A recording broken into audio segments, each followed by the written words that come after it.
good morning for me, good whatever time it is for you. It's 9:53 in the morning, you guys, and I've had enough, okay? I've been awake for 5 minutes, and I fucking had enough, and I gotta talk about it, okay? Okay, I have legitimately seen the craziest shit this summer. Really, this summer's when it popped off.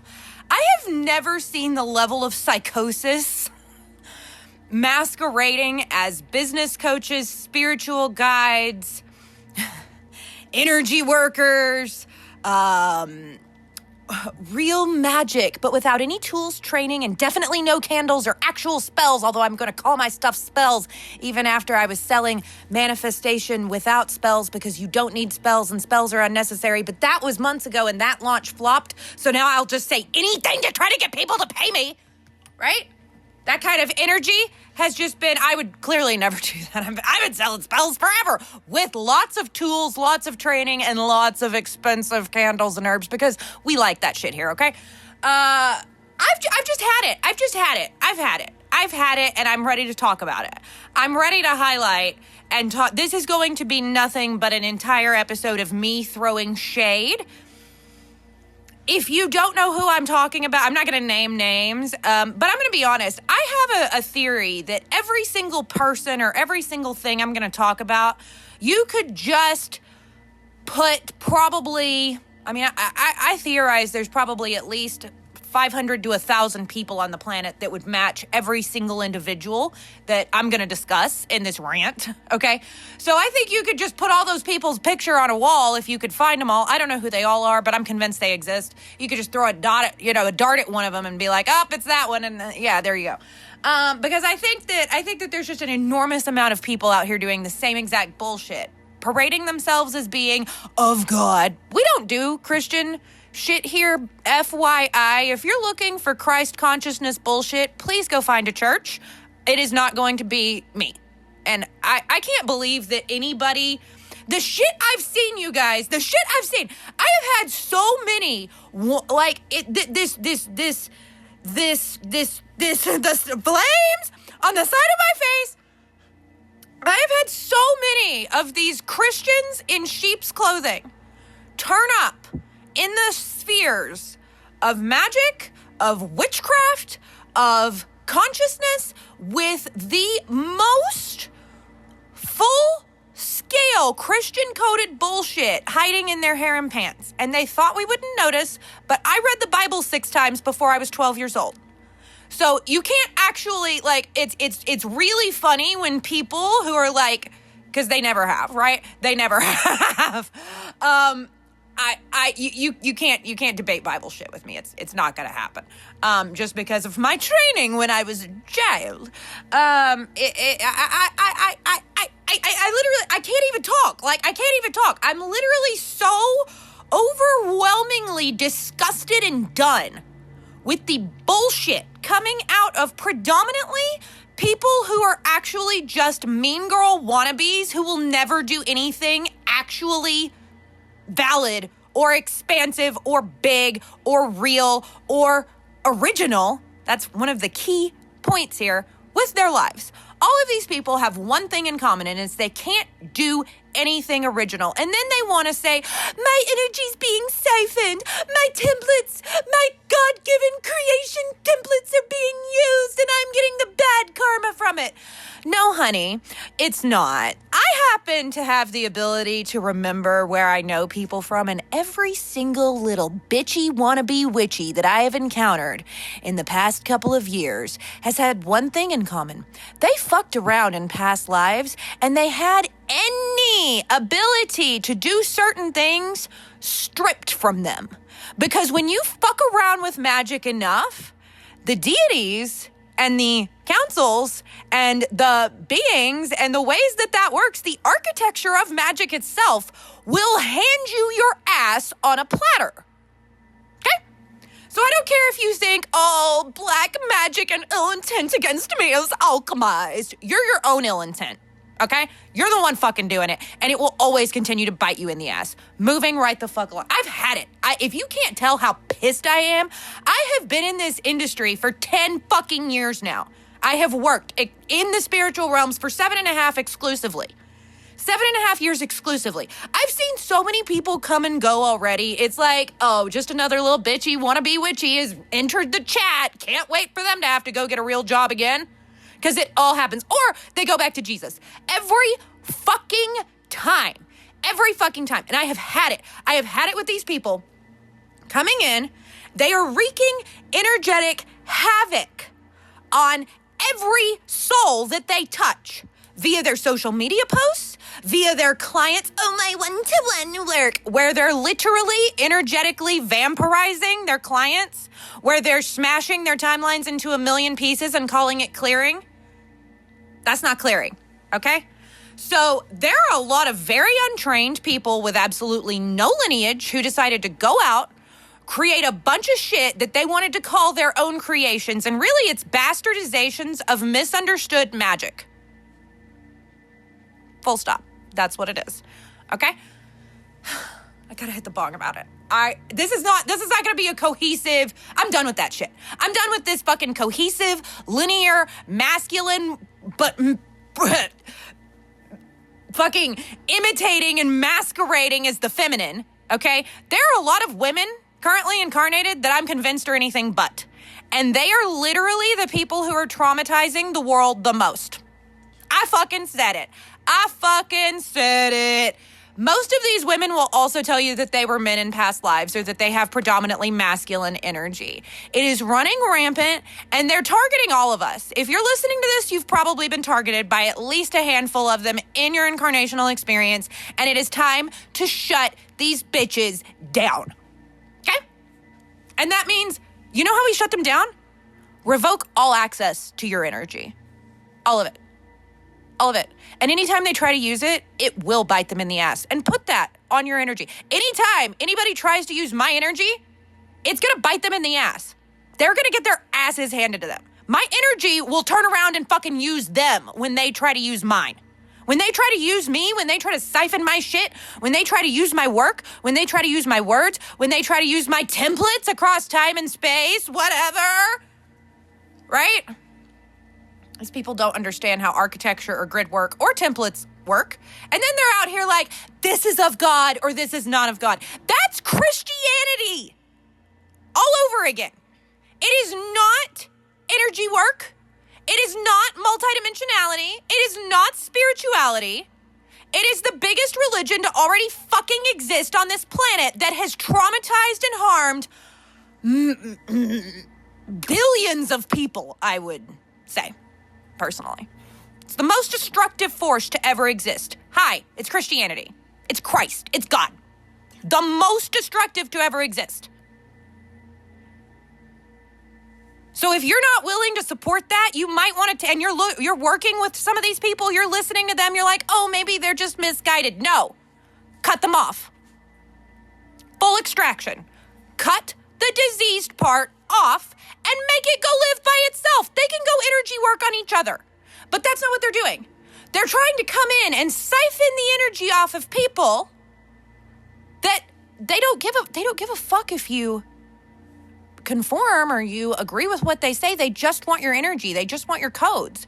Because they think if they steal enough shit from people who can actually do something, they will be able to do something. Instead of just actually going out and doing something. It's actually the craziest thing to me. It's like this mind virus that they all have, where they are convinced that they are like the top at everything, and everything that they've ever done is stuff that they've stolen from other people. So they always are going to have this identity issue, and they're always going to have this eating their own ass energy, this running in circles energy, this matrix energy, because they're literally constantly having to change what they're doing. A girl who worked with, well, I say a girl, she's in her fucking mid-40s. Oh, and I've noticed that all these people are definitely old enough to know better. Many of them, in fact, pretty much all of them have children, which is horrifying to contemplate. Those poor children. this woman, this full grown ass woman, I have literally watched her switch her business every 2 to 3 weeks. She switches her brand name. She switches what she does. She switches what she's focusing on. She switches every 2 to 3 weeks. She has something new that's the exact same cadence. I don't know who she's learning from. I'm not sure if it's ChatGPT or one of these other crazy people, probably a combination of both. And I have to say, I would identify each of these people as actually being there's some sort of mental health issue going on here. I worked in mental health for years. I've seen a lot of people a lot of them I would probably say are very much on the borderline personality disorder spectrum. I used to work on a borderline ward and it was very easy to spot. This is like borderline personality disorder run rampant in business coaching, in the world of spirituality and everything that can fall under it, and magic. It's pretty shocking. The crazier part is that this absolutely happened in multiple cosmic and celestial locations. I've had many dreams and memories of working in the hospitals and locations that were set up to try to restore these souls, you could say, these spirits, these streams of consciousness to resonance. Many of them actually, I recognize a lot of these people who are walking around talking like they are the leaders of New Earth. I'm like, yeah, well, the last time I saw you, you were in a zombie hospital in Sirius, completely out of your fucking mind, trying to chew the walls and your own arms. So that's interesting. Yeah. I worked in a ton of these places. I got a long macroversal lineage of working around crazy people. I've met some terribly nice people working in the psych ward. That's what I did in my early 20s, right? So that was pretty traumatizing, not gonna lie, to get out of college and then go straight into the psych ward working in it, because I saw everything. And I've worked in a large variety of, I guess not that large, but I've worked both. But most people have not worked for both administration and on the floor in a hospital like that. And I've worked for both. I've been a registrar, I've been a psych tech, and I was the executive assistant for the executive suite of a private bougie rehab / psych facility as well. And I also literally almost got my master's degree in social work so that I could be a therapist. And I was exploring which school in Dallas I was going to get that master's degree from. I really wanted a PhD because I wanted to be Dr. Elena. I thought that would be cool. But I just don't like earth academics that much, to be honest. But I was about to start the master's process. Like, I was going to do the whole thing. I was going full out woods, but Harvest Rose took off. And I realized that I could help more people just by talking to them and talking, literally so many of my over 3,000 psychic one-to-one sessions that I've done have been talking to people who thought they were going crazy and being like, nah, boo, this is just magic. We can take care of it. Because so many people are just being hella negatively affected by magic and people having cast spells on them across time and space, right? Oh, and by the way, prayer is a spell. Praying is a spell. Anything that you repeat or focus on with intention is a spell. You're casting spells 24/7. Everybody's casting spells on you 24/7. Okay, so you have to develop ways to move in a place that habitually casts spells as part of its everyday life. You have to learn how to move differently in a place like that, right? And just being like, oh, anything directed against me shall fail. Now let me go take my clients on a rainbow unicorn journey. Meanwhile, I'm invading people that I'm calling teachers and coaches' spaces. I'm stealing their brand language. I'm mining their brand behind the scenes as much as I possibly can. I'm stabbing them in the back and I'm calling them my friends.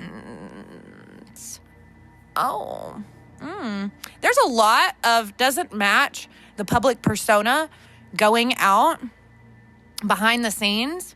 And then they want to be like, ugh.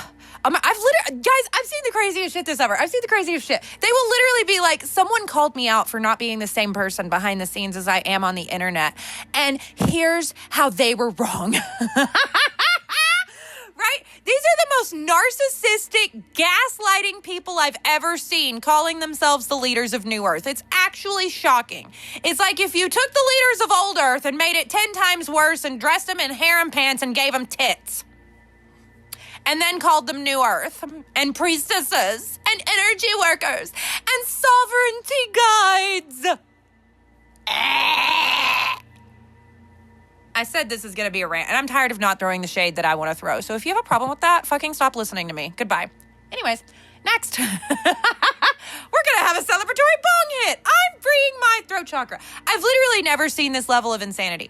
Back when I was doing 15 calls a week, and every single one of those 15 calls would be like a generational curse, the craziest shit you've ever heard about paranormal activity, crazy mother-in-laws stealing underwear and, you know, casting black magic in food and all this other shit. I've had people, I've literally been like astrally choked while doing battle magic for a client from someone states away, like gotten into a full-on astral bar fight with this person. She did not win. BT dubs. Nobody ever wins against me. I don't know why they try. I'm going to be honest. Like, you can't beat me on the astral plane, and you can't beat me magically. And I'm very intelligent, so I would probably just stop and sit down and start taking some notes that don't involve stealing my brand shit, because that's going to hand you your ass, as a few people learned this summer. Got your summer ruined because you fucked around? Maybe you should recalibrate your contemplation of the word ruined and learn to make the best out of anything, really, like you tell other people to do. Oh, but they can't practice what they preach. They never can practice what they preach. They'll say that they do. They will pump it into your face. Oh, look at me. I'm practicing what I preach. Look at me. I'm so calm. I'm so calm and nothing phases me. They don't have emotions, really. If they do, they save them for behind the scenes. They end up becoming twisted versions of themselves on the inside. I can see inside everybody. I can't stop it. I'm psychic at a level that I've never met anyone like this, okay? I can see shit that most people never even contemplate seeing, right? So, like, you know, there's a lot of people right now who are suddenly like, oh, I'm having mediumship abilities come online. Now everyone should book their one-to-one with me. Like, bitch! I've been talking to the dead my whole damn life. Shut the fuck up. This morning, I saw someone who was like, I had $10,000 months for a year, so I knew it was time to share my expertise with the world. A year? Fucking year? What? I tell all my clients to not even, like, you need a year of data to do anything with it. I'm not besmirching a year of $10,000 months, although I'm going to be honest, that is my norm, so it doesn't seem terribly impressive to me, but I know that lots of people would absolutely love to get to $10,000 months, so I'm in no way ever going to besmirch that because it is a huge deal when you do it. My issue is that people will literally be in business for a year. They'll make what they consider to be a high figure for a year, and then they're convinced that they know how to teach business, that they should go out and become a business coach. They think they know something about business and how to teach that and how to handle all of the myriad of things that occur in business. I've been doing this for 15 fucking years. I just started teaching a couple of years ago because I honed my craft. I trained in tons of literal lived real life experience, as well as I've taken a lot of very subpar business programs that, quite frankly, that's why I decided to start teaching. I was like, damn, all these people out here making all this money and they don't know this and this and this and this and this, or if they know it, they don't teach it. Shit, I'm going to go out and do it. Right? Just because you've done something for a year doesn't mean you're qualified to teach it. And unfortunately, that's the majority of what we've got masquerading as business coaches, tarot readers, witches, spiritual professionals, energy workers, all of it, right? Right now. It's some astrologers. Oh yeah, I love astrology and I've checked my horoscope since I was 12, so I'm going to call myself a practicing astrologer of 20 years. Yeah, that shit's everywhere right now. And it's insane. It's insane what people are doing. And it's very important to vet people in this day and age. You have to vet people before you work with them. I vetted someone for a year, and then I started paying her 4 figures a month because I wanted to make sure. Like, I've had a ton of experience with energy workers and other stuff that was not good. I've worked with people for years on end that I've later figured out were literally energy vampiring me the whole time. So I have a vast amount of, oh, why didn't you know? I'm sure someone's out there wanting to say, I did. And when people are masquerading as people that you love, sometimes it's hard to see that for a minute. And these people are really good. I'm going to be honest. These people are really good. And also, I knew, and I did it for the codes so that I could later recognize it for other people and know how to get them out of these horrible energetic spaces that these energy workers will get you into if they are untrained, or worse, if they're living in super unaligned ways. This woman had a really horrible relationship, and every time, and she was hiding it from everybody, including herself. She was telling everybody she had the perfect marriage, and she didn't. And every time she was implanting stuff into me via that energy work that I've then had to go in and remove, right? Because people lie. People lie all the fucking time. And it's really shocking. And I'm going to be honest, every single one of these people that I've encountered, they're all connected. Every single one of them is in some way connected. And I don't just mean on the astral plane. I mean, the 6 degrees of Kevin Bacon going on right now in seemingly totally unconnected realms, seemingly totally unconnected people, is shocking. The web that you can build if you just watch. I spent 3 months watching people, trying to figure out how they, just casually, one day I'm going to see a pattern emerge, and I'm going to figure out how this all works together. Still haven't figured out how it all works together, but I have started to see the patterns emerging. They think they can hide it. They think if they just don't publicly say, anything about this person or that person, nobody will notice. But there's always a way to find out. I used to work with some of the craziest bitches on the face of the earth, and I loved them, okay? I say this like with total awe. They taught me so much. Some of my first spell work clients were like fucking private eyes in disguise, okay? Like, they would come to me and they would have all this information, and I'd be like, girl, how'd you get all this information? And they'd tell me their tactics, and I was like, damn, you a baddie, right? Like, badass bitches, like, I know he cheating, and I'm gonna get all the information, and I'm gonna find out who the girls' workers are. I'm gonna know where they're from. I'm gonna know their birthdays. I'm gonna know it all, right? These people would know everything. They came prepared to play, right? And I was there for it, and I still love it. It was iconic. It was fabulous. So, and I worked with hundreds of people like that who showed me that you can really, if you just are patient and you know what you're looking for, you can get all the information that you want on someone, and you can find out what someone's really doing behind the scenes just by waiting and being patient and not saying anything and watching. That's it. So I've been curious. What do all these people, they're seemingly unconnected. Some of them stay at the Ritz. Some of them would never be caught dead at the Ritz. Some of them are business coaches. Some of them are polymaths. Some of them are, energy workers who have ties to the music industry, except not really. They just worked the door for a few years, but then they always zhuzh it up. They always have to over amplify the things that they've done, which is pretty shocking given how many people I know who are literally over here oh yeah, I have a master's degree and I'm an engineer, and I'm like, what? Or, I'm this insert really smart people thing here, and they never mention it, right? Because these people are flooding the market with their ick. And it's making everyone who's actually ever done anything feel like we can't say anything, feel like we can't speak, feel like, well, who am I to say anything? And that's on purpose. That's their intent. The mediocrity is praying that anybody with a creative bone in their body who actually has 2 brain cells to rub together will just be too afraid to say anything. They're all praying for it, okay? Which is a spell, which means they're all casting spells on you because they want to be the leaders of New Earth.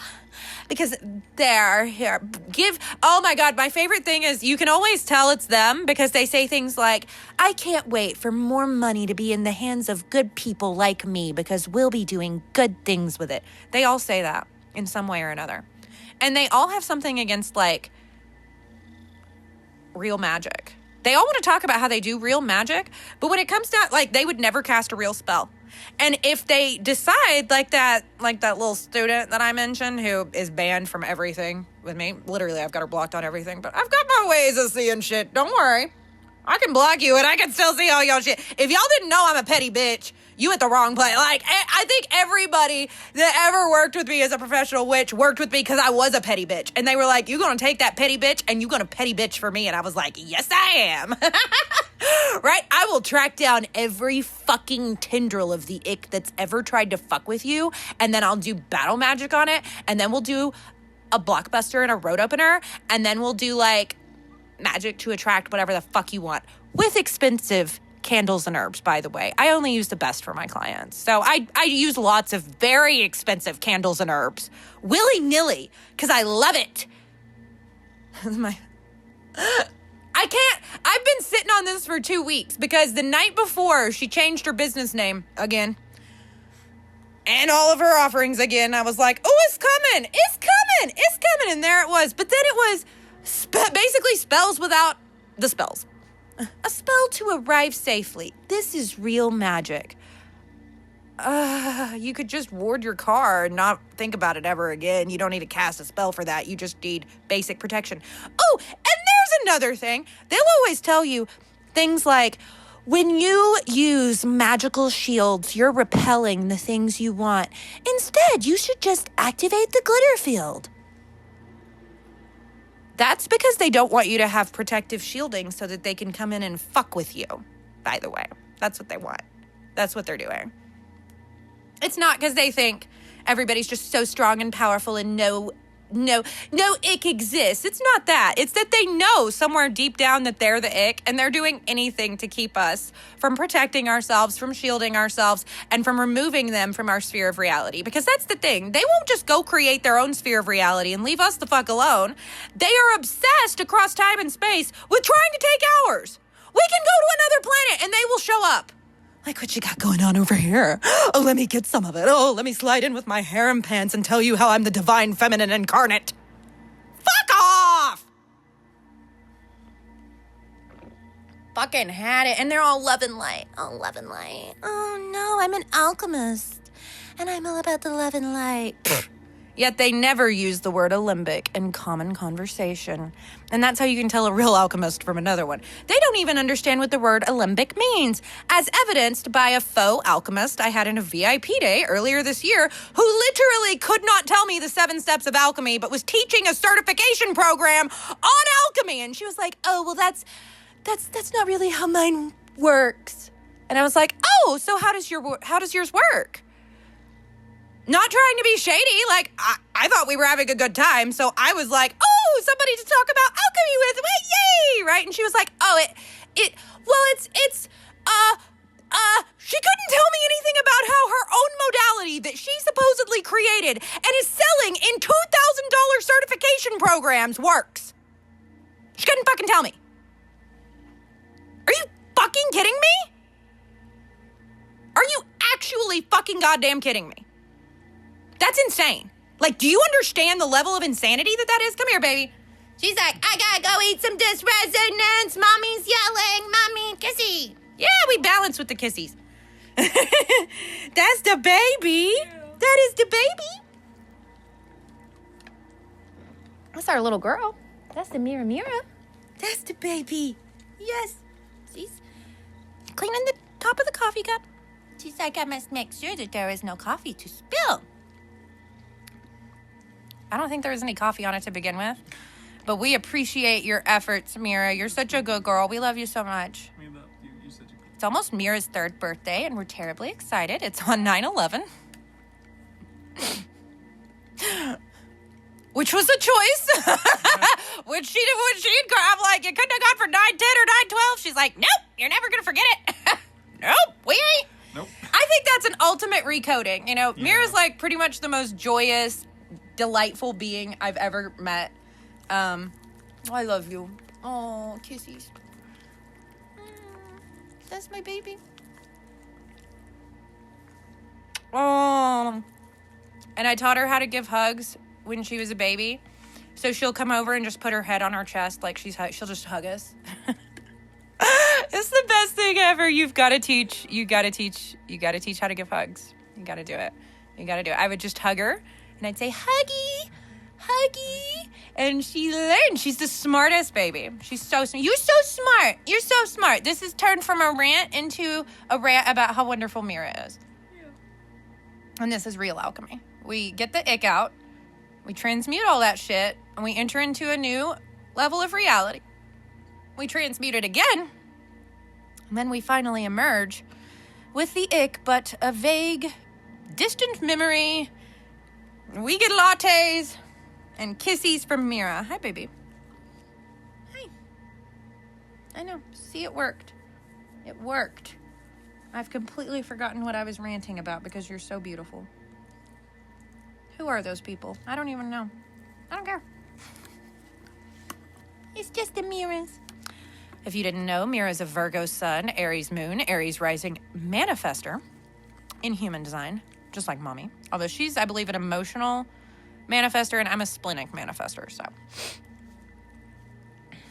Lots of emotions in the house, not necessarily for me. Although when I have emotions, I have a lot of emotions. I just don't process them in the way that most people do. I'm very much an observer of my reality. And then I decide how I'm going to feel about what I'm feeling. So I look at what I'm feeling and then I'm like, how would we like to feel about this?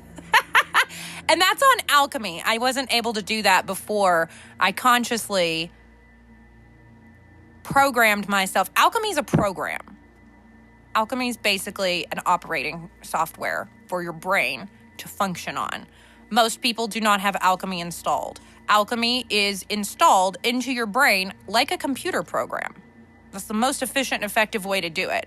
And when you actually have it installed, it's not that it just, repels everything. It's like anything that happens, you just instantly it just transmutes it for you. Like it just runs in the background, right? Like I don't consciously have to sit and do the alchemical process anymore, but I did for a couple of years straight in order to install it at the level that I have and have the level of knowledge about it that I have. I also have worked in alchemy for multiple planets and thousands upon thousands of years just with this one. Okay. And one of my biggest things that I'm working on right now and have been working on for the last 5 years is the current planetary alchemical process that Earth is in. Earth is in a full-scale alchemical process right now. Earth is actually an alembic. An alembic is a container, if you didn't know, for an alchemical process. And so Earth is an alembic. And so the entire planet is undergoing a basically kind of forced alchemical process to transmute its bullshit. And so we are currently in year 6. It's occurring one stage of alchemy on a yearly basis, and it begins in the middle of summer, right around the time of Galactic New Year, which is July 25th. So right around the time that Leo season kicks in, the next stage of the planetary alchemical process begins. This began in 2020. It kicked off with the catalyst of COVID. All alchemical processes must have a catalyst to begin the process. That's how it works, right? So it kicked off with the catalyst of COVID, and then when Galactic New Year hit, July 25th, day out of time for 2020, that was the first year, so that was the calcination year of the alchemical planetary process. And then we've proceeded one stage per year since. And so now we're in 6, which famously features the spirals of the 6th dimension. And this is not a podcast about alchemy, so I talk about alchemy in lots of my other work. But I love talking about alchemy. When I was like, I would not shut up. In 2019, I started piecing alchemy together as I was like, is there something really important about alchemy?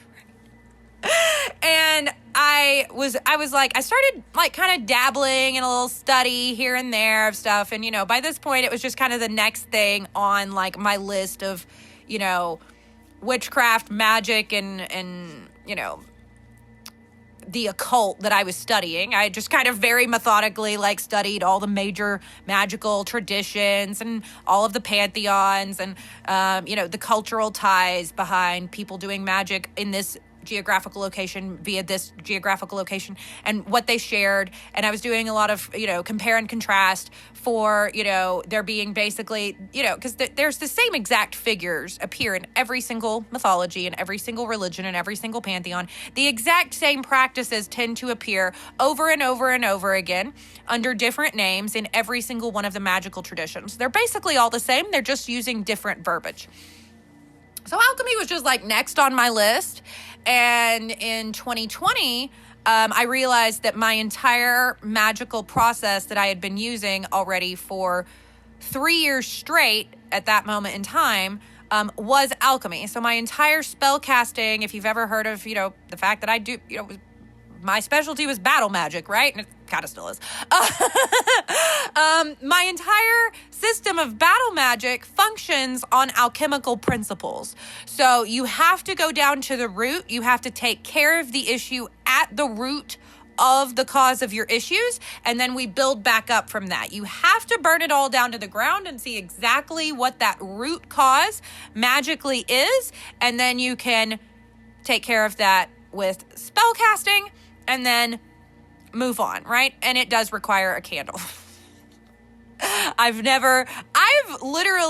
looked at there's a reason I use candles. There's a reason that I do the magic the way that I do it. There's a reason that I craft spells the way that I craft them.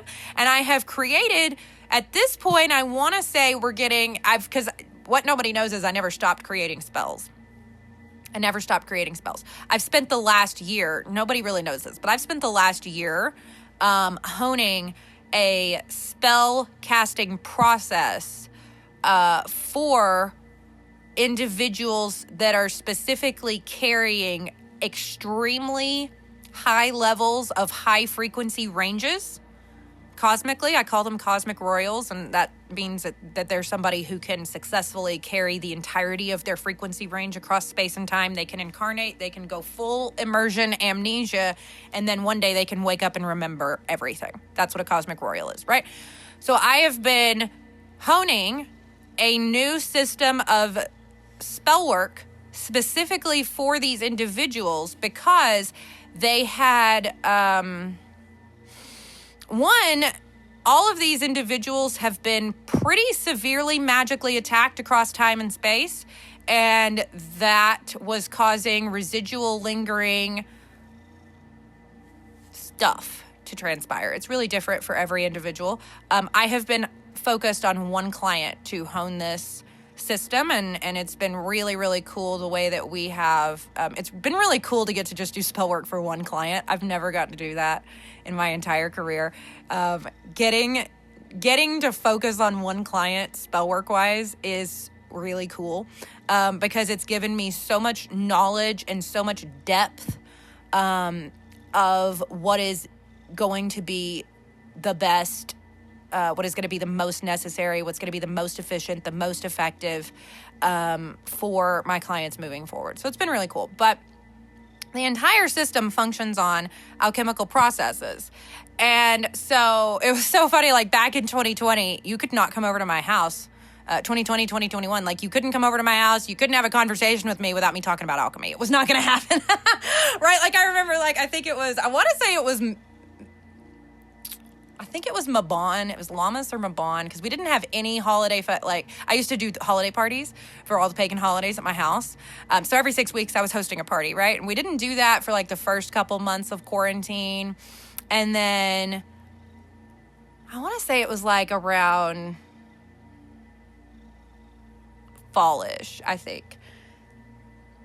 Because we had little, kind of micro get-togethers while, just a couple of people.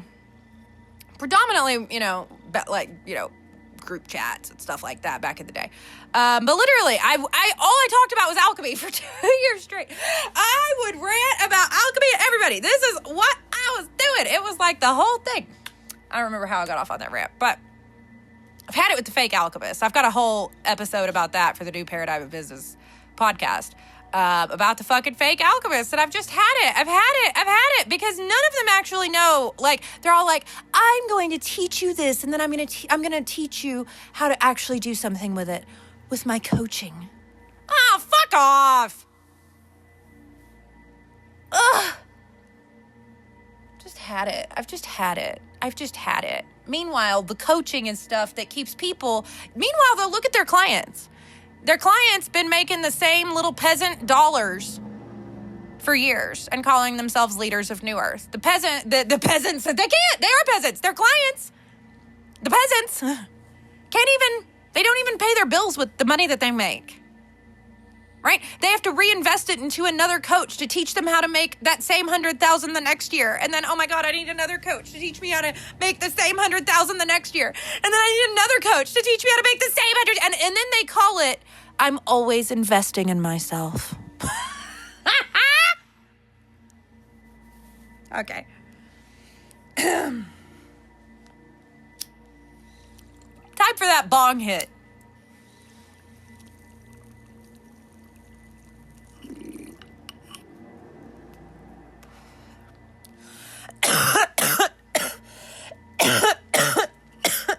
Woo!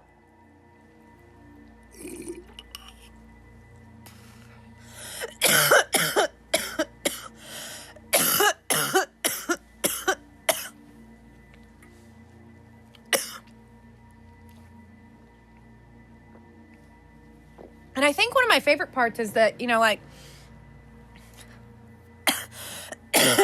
they all function in a very, like, MLM-y kind of way, and none of them actually have the lineage of knowing enough about business to recognize what MLM-y is. They don't understand that. So they can't recognize it in themselves. And it goes back to what I said a minute ago. Woo, excuse me. You gotta get it out. Get it out. It goes back to what I said a minute ago about, people kind of having a good first year in business and then deciding that they're qualified to go out and teach it. And what I'm noticing, these people never just stick with something. They never have something they're actually known for. They never have something they're actually the best in the world at. They never have something that people actually really want. Right? That's the key to business. You just sell something people want to buy. It's not that hard. Right? These people will literally do anything but that. And the reason why is because they don't actually have an expertise or a specialty in anything. They are just running around trying to hop on whatever they think will make them some money and validate them next. And then they go on to the next thing and on to the next thing. And that's the Matrix, if you didn't know. That is actually the Matrix, full stop. That's just the Matrix. And they are just trying to keep as many people in it right now as possible, while under the guise of, oh, I'm helping you enter New Earth. No, you're not. No, you're not. If someone's in the Matrix, they cannot help you get out. Was Morpheus still in the Matrix? Was Trinity still in the Matrix? Was anybody that was helping Neo get out of the Matrix still in the Matrix? No. I'm not in the Matrix. I do not exist in the Matrix. I don't fucking live there. I don't do anything. Like, the concept of paying bills to me is actually pretty foreign, gonna be honest, because I've set up my life to not function like that. How do you live, you might be asking? Well, I mean, we pay the rent, but also at this exact moment in time, we live somewhere where all of our bills are included in our rent cost. Hyper specifically because I wanted a rental that had everything, including internet, already set up and included. I wanted a furnished rental that had everything included when we leased this place last year. Because I didn't want to have to pay 6 fucking different bills like I used to with my house. I just wanted to pay one. We walk right over there. Michael does it. He walks over, he gives them the money, that's it. Right? Don't even think about it. And I don't have a phone bill because I don't have phone service because I don't like it. Gotta be honest, like, I have no need to have a phone number right at this exact moment in time. And I'm very much enjoying not having one. And my car's paid off.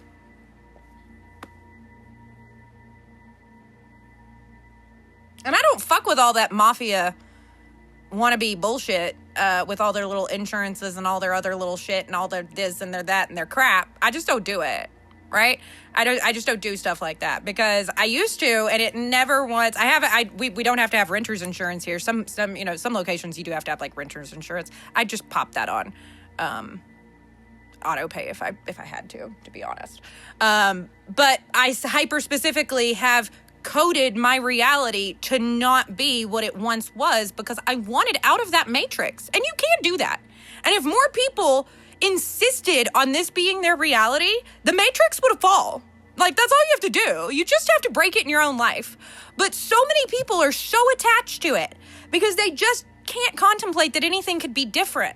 And they won't go out and get different. Right? They won't insist upon different. They'll just, well, I guess I'll just take this and I'll just keep doing my part from within. It's not enough. If that offends you, good. Get offended. You're offending me. You're not doing enough. Get the fuck out of the matrix or stop fucking talking. Just go back to it. Go back to it. Get your steak. Get your woman in the red dress. Or get the fuck out. That's where we're at now. And I'm tired of coddling people. It was really hard to get out of the matrix I built for myself, and it required me to sacrifice a beautiful life. And I did so that I could have a real one that was more beautiful. Hi, baby. Yes. I did. I built a beautiful life in the matrix, and I was willing to tear it all apart so that I could get out. Oh, so baby, I love her. She's hugging me. I'm sorry. Hold on. I cannot be angry right now. Hold on. I'm too happy. Mira, do you have anything you'd like to say about this? She's like, well, mommy, this occurred in Sirius. Unfortunately, it was much, much worse. And then when it came to Sirius, it had actually occurred in a different macroversal region prior to Sirius. Maybe a couple. And there was lots of... Oh, really? There was lots of filth eating via beings invesseled in dog-shaped forms who would come along and they would eat the energy following transmutation to transmute it further. They have some sort of transmutation via filth-eating energetic powers in Sirius and maybe a couple of macroversal regions or 12. Okay. Is that why I used to see a little baby in my dreams that looked kind of like Sally but bigger than Sally go to work with me? Was it you? She's like, it was me, Mommy. Sally would stay home with the turtle. We had a turtle? Like, yeah, we had turtle. Oh, wow. That's fabulous. One of our other issues that we have right now is that we are about to experience the largest global awakening of people and beings that's ever been seen on any planet ever, because we rolled in deep. And what's going on right now is these people are trying to come in at the beginning, at the ground floor, and they're trying to usurp. They're usurpers. They think that we're all stupid enough to fall for their shit, and we're not. This is why many people don't have access to the memories or the powers or the abilities or the level of knowledge about themselves and the things that they know are real that they feel like they should have, right? I've had a lot of people, a lot of clients, a lot of students lately who are like, I just don't understand why. Why don't I know what I know yet? And I'm like, because we're not there yet. We're just not there yet. You chose to keep your shit under lock and key so that it would be safe, and you wouldn't have, these people aren't even attracted to them, right? They're not even attracted to them. They are attracted to anyone that they think that they can convert and conscript right now. And they're on a time schedule. That's the thing. We aren't. We're like, oh, you want to delay this another 2 years? I mean, we can push it back. That's fine. Hold on. We can push this right on. We can push it back 3. That's fine. I don't give a shit. Right? They can't. I don't know why, but for some reason they can't. They're on a schedule, and I think it's the planetary alchemical process. I think Earth's going to stop them.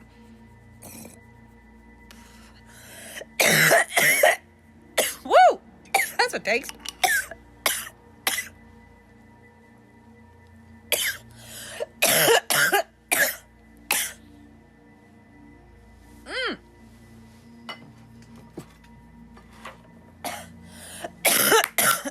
Woo!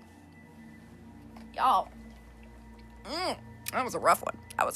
I'm gonna have a dab after that. Oof. It's fresh water too. By the way, don't ever drink standing water. That's been open. Okay? Don't drink water that's been standing in a glass all night. I recommend getting... Yes, for everyone. I recommend getting a fucking rhinestone closed top tumbler. And rhinestone on purpose, it can be any color you like, but rhinestone on purpose because it's sparkly. And the rhinestones are actually like mini mirrors, and they will reflect all energy from coming into your cup, right? And so I've got this like big purple rhinestone tumbler. It's got a lid, it's got a straw, it's got everything, right? I even tied little ribbons around our tumblers because it's really cute. And Michael's is silver, and then he has like it's like a more Christmassy ribbon around his. It's really cute. But yeah, and not plastic. You want them to have like a metal component because that energetically seals the water. Water is a massive code carrier, and it can be energetically imprinted very easily. So literally, just like I hate drinking. Like Michael was washing my cup the other day, and I was thirsty, and he made me like a little glass of water, and I was like, I have to drink water out of an open vessel. Are you kidding me? Like, I was not, and after it had been sitting there, maybe for like 10 minutes, I could tell the difference. I was like, ew, I did not like it. It was not a vibe. Close your water. Oh my gosh. I just remembered. I recorded how to make shungite water masterclass like 6 months ago, and we never put it out. Coming soon, how to make shungite water. If you're not already drinking shungite water, people, I highly recommend it. I've been drinking shungite water for years, and I have a masterclass that's going to be in Basic Witchery and Witchery U, which is just $33 a month. And I literally walk you all through how to make shungite water. I shot the whole thing, even down to my infusion pitcher and the way I do that, how you prepare the shungite stones so that they're ready to roll, energetic stuff. It's fabulous. It's coming to Witchery U soon. We got to go through I'm very prolific. I do a lot. I have a lot to say, and I have a lot of knowledge sitting in my head, and it's just at this moment in my career and my life, it is my goal to get the knowledge out of my head and into Witchery U so that people can utilize it, can benefit from it, can work with it, right? Because there's so much knowledge, there's so much sitting in my head. I've done so much. I've traveled multidimensionally so much. There's just a ton sitting in my head. So that's like my biggest goal right now. Probably for the next 5 to 10 years, I really feel like my biggest goal in life is to get as much stuff out of my head as possible and into my spaces for people to work with it. I did the math yesterday. I was naming all of my grid books. I have 17 grid books now. When I finish all 17 of these, I will have done 530 grids. I would imagine I will have finished these within a year, is my guess. And, moving right along, there's tons of grids everywhere, so I'm never going to run out of grids to do. I love my grids so much. I had a bot that was like, they're stupid and they're all the same and you should stop. You've drawn enough, right? And I told my fabulous energy weaver about it, and she was like, there's literally an infinite amount of grids, like with there's tons. There's never stop drawing them. It's ridiculous. You're never going to run out of grids to draw. You can't draw them all. And I was like, hold my coffee. Now I'm going to try it. So, and then it was funny because Raja, came in and was like, oh, congratulations. You finally took your art seriously enough to get a bot about it. And I was like, is that it? Like the things that you take seriously, like that attracts the bots? I should take my art exclusively irreverently then. I don't know what you're talking about. I just do this for fun. This means nothing. Idiots. Anyways, I also realized that I'm literally creating books. So I'm working on, I've completed 3 of my grid books now. So I've completed 3 of them, and then I've got 14 more that I'm working on. But then I want to make books of all of my art. So I want people to literally be able to sit. But I want them to be big books. I want them to be like coffee table books, because I love a coffee table book. But I want people to be able to like sit with the book, and then I want people to be able to get the card decks too, because I thought a bunch of these grids, like they were kind of originating as decks, and then I realized like no, like it's the art, and then the art goes into the book with writings about the art, and then the decks come like the deck, decks and prints and things like that. Like it's all from the books. It's all about the books. I'm actually writing books over here, and I didn't even realize it. And I've already completed 90 grids for 3 books. So there's that. But then I've got all my like multidimensional reconnection watercolors. Those are going to be a book. And then I've got all my acrylic portal paintings. I don't know. There's going to be lots of books. I'm going to have a whole library of myself. Apparently, I just don't have to start out writing my books with English words like I thought I did. Apparently, they begin with art. So I think that's even more fabulous. And I love that.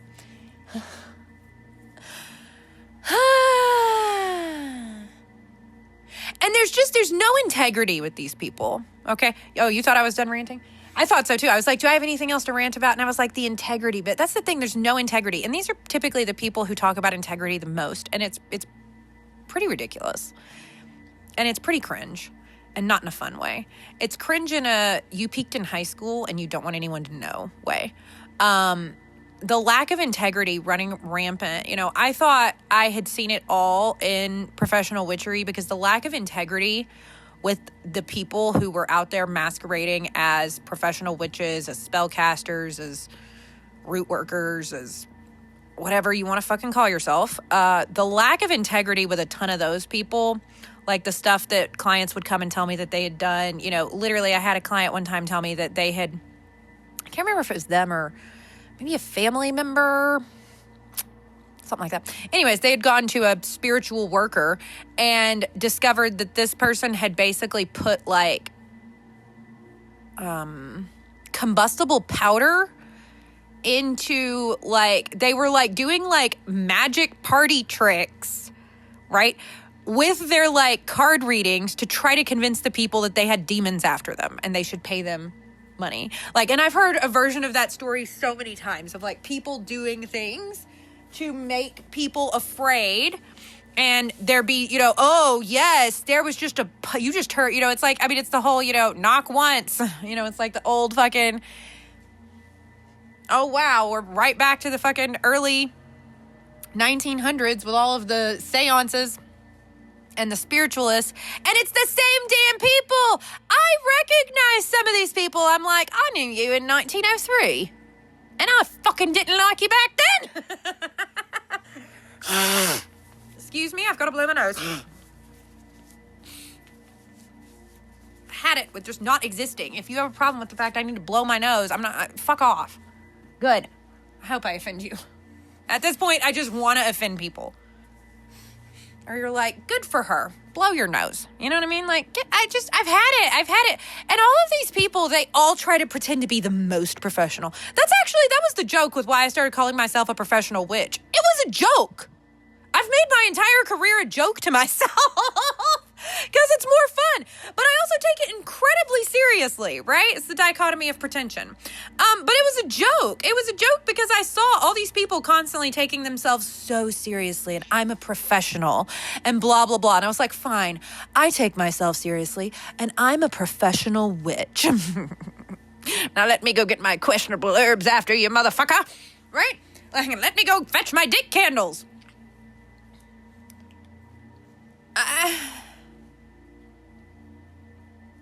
It's shocking. As somebody who is literally my entire career, I have, I literally left college and went straight to work in a psych hospital. That does something to your brain.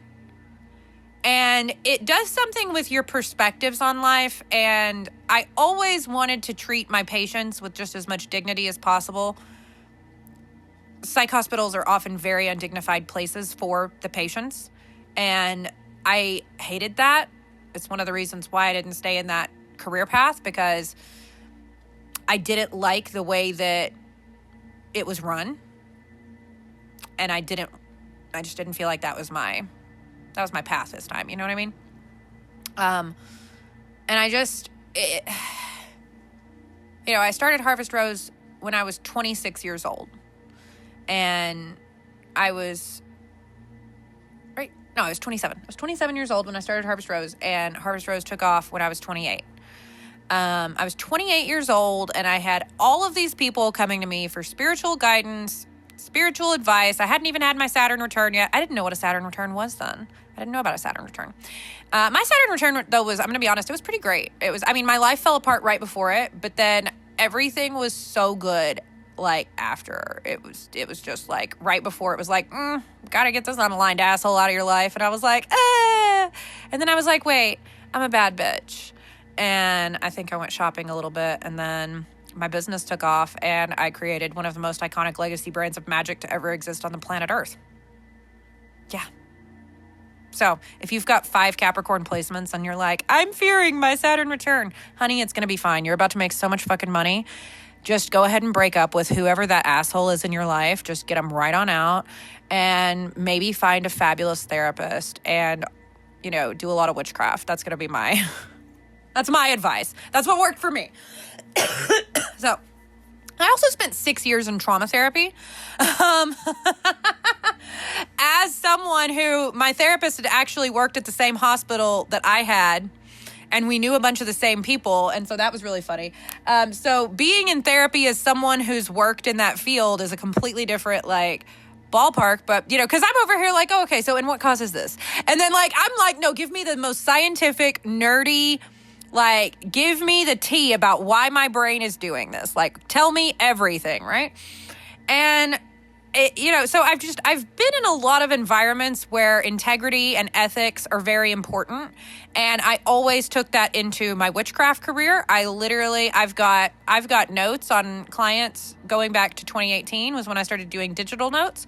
I always kept client notes just like I would if they were a patient, to be honest, right? In very secure ways, like security and protection, particularly for my clients' identities, was always a very important thing to me, because I've worked with a lot of high-profile people that no one will ever know that I've ever worked with.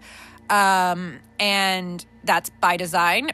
High-profile people don't work with people who can't keep their mouths shut, right? Also, typically more... people with access to higher levels of wealth won't work with people who can't keep their fucking mouths shut. So if you have to put everybody who joins your mastermind into, or your private one-to-one coaching into a little circle branded photo on your Instagram stories to prove to everybody that you're actually making that much money and you're a big deal and you're a celebrity and validate yourself, really high profile, high level clients will never work with you, because they're they're going to tell everybody who I am, and I don't want anybody to know who I am, and so I'm not going to work with them. High-profile, high-level clients want to work with people who are no one will ever know you worked with me.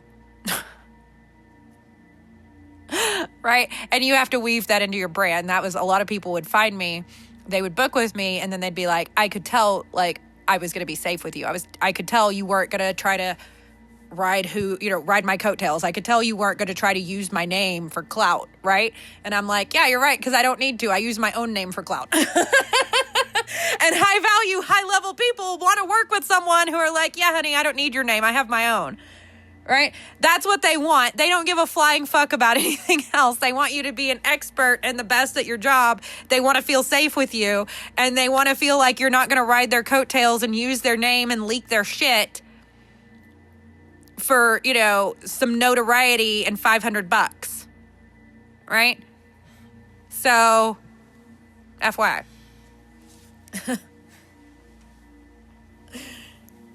And that's one of the things that nobody is out there, because these people who've been in business for a year, like, I know everything and it's my duty to share this with the world, right? Nobody's telling people you'll get a lot higher value, high level of clients if you just shut the fuck up about who your clients are. Shut the fuck up. Now, if you've got somebody, like I've got, like, one of my students is a tarot reader, right? And she shares my work, I will share her work and stuff. Like, that's not an issue, right? But that's somebody who's out in public, and it's like, oh, this is somebody, like, if an old client came to me and was like, hey, are you still offering tarot readings? I would be like, no, I'm not, but let me introduce you to my student, right? Like, I only have one student right now that's a tarot reader, but if I had more, then I would probably introduce them to the one that I thought was the best fit, right? That would be like the vibe, because everybody vibes with different people. So I could have 1,000 students that were tarot readers, and I'm convinced that I could connect people with, like, the right people there. You know what I mean? Because I think that there's the boom we're about to see in people seeking spiritual guidance, spiritual advice, magical guidance and advice, multidimensional guidance and advice, things like that. Like, what we're about to see happen, particularly between 2027 and 2032, is going to blow your fucking mind. Okay? So just wait. It's coming. I predicted in 2016 that we would see the massive boom in the spirituality industry that we have. It was not very big back then when I started, and we absolutely did. We saw it in actually less time than I thought we would. So I've got a pretty good track record of predicting market trends in this industry. And I'm telling you, 2027 to 2032 is going to make so many millionaires. It's not even funny, but in completely different ways than has ever happened before. People you are not expecting. And it's typically the people you haven't even heard from right now. I'm going to be honest. A lot of it is going to be people who are not very active right now. Those people are not very active right now because they are in preparation mode. They're honing their craft. They are training. They are making sure that they're the best in the world at what they do. They are refining their offers. They are building a brand that is theirs, that is 1000% coded to them, that is completely them and their magic. And what we're about to start seeing happen is those people go up and up and up and up and up. And the people that we've been talking about in the rest of this episode go down, down, down, down, down. That's just inevitable. That's what happens every single time. I've witnessed this occur. This is not my first rodeo. And it's really shocking when it happens and you never think it's going to happen. And then it does. And you're like, what the fuck? And this is how it plays out every single time. I saw this with the fucking witches. It will happen again. It is a wave that occurs. And you just have to know how to ride the wave. And part of riding the wave is to have rants when you need to bitch about things that really piss you off, because I guarantee you at some point, somebody will tell me that they listened to this episode and it was what made them buy. It was what got them into Witchery U. It was what had them reach out to me and go, I think I'm one of your cosmic royalty contracts. It was something like that, right? Absolutely. Every single time. And it was very scary for me at the beginning of my career. Like, I used to rant about things all the time in my altar updates. You can go back on my Instagram and if you just scroll far enough and pick a random video, you'll probably find a rant, right? Particularly if it's got the words nightly altar update, binding and banishing, unbinding, spell reversal in the caption, you're likely to find a rant, because the unbinding portion of that was what engendered so many of my rants, because I had so many clients who would come to me and either they or a loved one had some sort of binding spell placed on them, either a love binding, so like, their boyfriend or their husband had a love binding placed on him by some other woman who was trying to get him. He's acting like a zombie, crazy shit's going on, he's being really fucking weird, they're getting, financial drains are occurring, all different kinds of things are happening. Or people often had bindings placed on them to keep them from their money, to keep them from their careers going well, to keep them from moving forward, like bindings to keep them in the exact same place. And so this binding magic was very prevalent in the last decade. And a huge amount of that battle magic specialty that I have was in the fact that I knew what to do about it. Binding spells being placed on someone, it's really, it's a very harsh type of magic, and it does something very strange psychologically to the individual that's experienced it. I've had binding spells placed on me before. They weren't terribly effective, I'm going to be honest, but the psychological damage that it causes is probably the worst part of it. And that was the thing that I found with so much of the battle magic that I was doing to help my clients, was that even afterwards, the psychological scarring that occurred from having magic like that used on them was immense. That's why we've now got things like, I started channeling like frequencies to assist people after they had experienced something like that. I have recommended many people. One of my longest term clients, she actually told me just this summer that she's finally gotten a therapist, and I was so excited about that because I've been encouraging her to find a therapist that was, aligned with the level of magic that she's aware is in the world for a long time, to help her just recover from an honestly massive amount of really horrible magic that she experienced from a variety of sources, to also include generational magic, and going back to Andromeda. Not just on this planet, lots of other places too.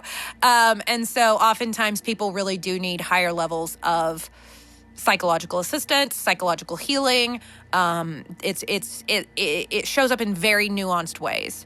And so being able to recognize that, I saw the havoc that this horrible magic was wreaking on people's lives. And I mean, I've had days where like I've talked to 5 people in a row who had the worst magic cast on them known to man, and their lives had completely fallen apart, because of it. And I would just sit and cry for an hour to like process, like, just because you see that, and it's horrible. It's horrible to hear what actually happens to people. And that's something I've noticed, that the people I was talking about in the first part of this episode, they never seem to realize that these are real people with real lives and what that actually looks like. Like, they never actually pay attention to what these people's real lives look like. And I've talked to thousands of people about what their real life looks like. That was one of the reasons I wanted to create Monetize Your Magic, because I realized that for most people, if they could just make an extra $4K a month, they'd be in a completely different level of reality. And all of these, honestly, psychotic people are out here like, $400,000 months aren't enough for you, and I'm the mentor to get you further, right? And it's like, bro, that's so let them eat cake. And that didn't work out terribly well for the French aristocracy, okay? I was also there, but not quite in that level of the French aristocracy. It was like, we were close enough to have all the tea, but not close enough to get our heads chopped off. We were like, well, we've got a house, really. We just kind of vibe, like what they're doing over there. But also, people don't chop your head off when you're not a shitty person, I've found. Just typically living through lives, many of them, like, you don't get guillotined a lot if you're not very let them eat cake. And I know that's not actually the quote, but that's the energy we've got right now. It's just like, well, just manifest it, babe. Oh my God, I had to let my chef go. Like, the psychotic level of bullshit that has happened because of the digital age is fucking with all of our heads. And I think it's time to get off social media on a really, really high level, because it's like people have lost touch with the whole concept of actually tuning in and being social and knowing what people's lives are like. No one knows what anybody else's lives are like, right? But when you're on a phone call with somebody who has booked a session with you to tell you the worst experiences that they're currently having metaphysically, right? They tell you all the shit. They tell you everything. And I just watched. I mean, I used to go out to the clubs 3-4 nights a week, right? And people talk to me a lot. I'm a very personable person when I'm out and in one of those periods of my lives. And I talk to everybody. I'm very much a social butterfly. And people love coming up and talking to me and like having a conversation when I'm out in public. I've just found my whole life, right? And so people would just come up to me and they would just tell me all of this stuff. And of course, typically, most of these people were drinking, right? So, alcohol fueled telling me all of this stuff.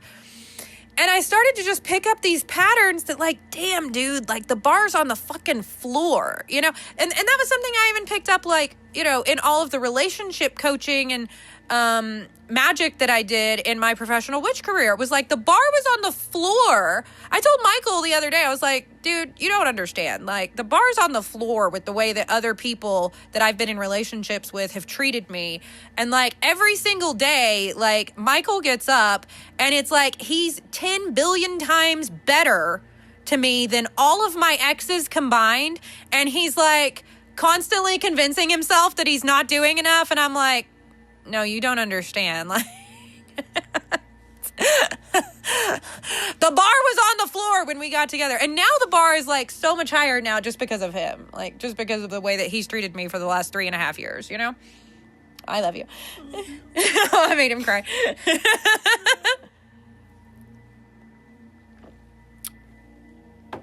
But that's kind of one of the things to keep in mind right now is like the bar's on the floor for every single profession that I've mentioned in this recording. People want help. They want knowledge. They want information. They want guidance. They want to know it's going to be okay. Now I'm going to cry. But last year I was talking to my dad and I was having a really hard time at that moment in time. And he said, and to be honest, my dad doesn't know a ton about my professional witch career. He knows some, right? Obviously. But he doesn't know like all the ins and outs. He doesn't know, a lot of the stuff, right? It's just not been something we really talked about. Just like the daily ins and outs of like what that was like or anything. And he said, I think the thing that you really gave all those people was hope. And that hit me because, I did. Like, people would tell me, they would get on a phone call with me and they'd be having the worst fucking day of their lives thinking that they were just in for for an eternity, like, right? Like, they were just trapped in hell. And I'd be like, oh, yeah, you just got a little magic situation. We can take care of that. And then be like, wait, you know what to do about that? Like, oh, yeah, I do this all the time. You can help me? Like, yeah.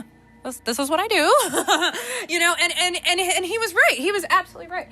And I felt like, I thought, damn, I must have done my job really well for my dad to pick that up from just the little that he knows about what that actually entailed.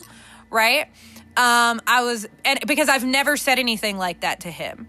I had never pieced that together. And he was absolutely right. That is what I did. I gave people hope that their future could be better. I gave people hope that their right now could be better just because they knew what was going on and they knew that there was a solution. They knew that they could fix it. I gave people hope that they could create a reality that they actually enjoyed living in.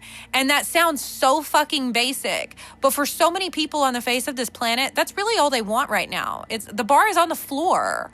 And it wasn't just that I gave people the hope, it was that I followed through with it, We cast the spells and people felt differently. People talked to me and they would immediately, they would come in one vibration and they would leave a 30-minute phone call in a completely different frequency of reality. I've got hundreds of emails and messages of people saying, just talking to you for 28 minutes changed my whole fucking life. And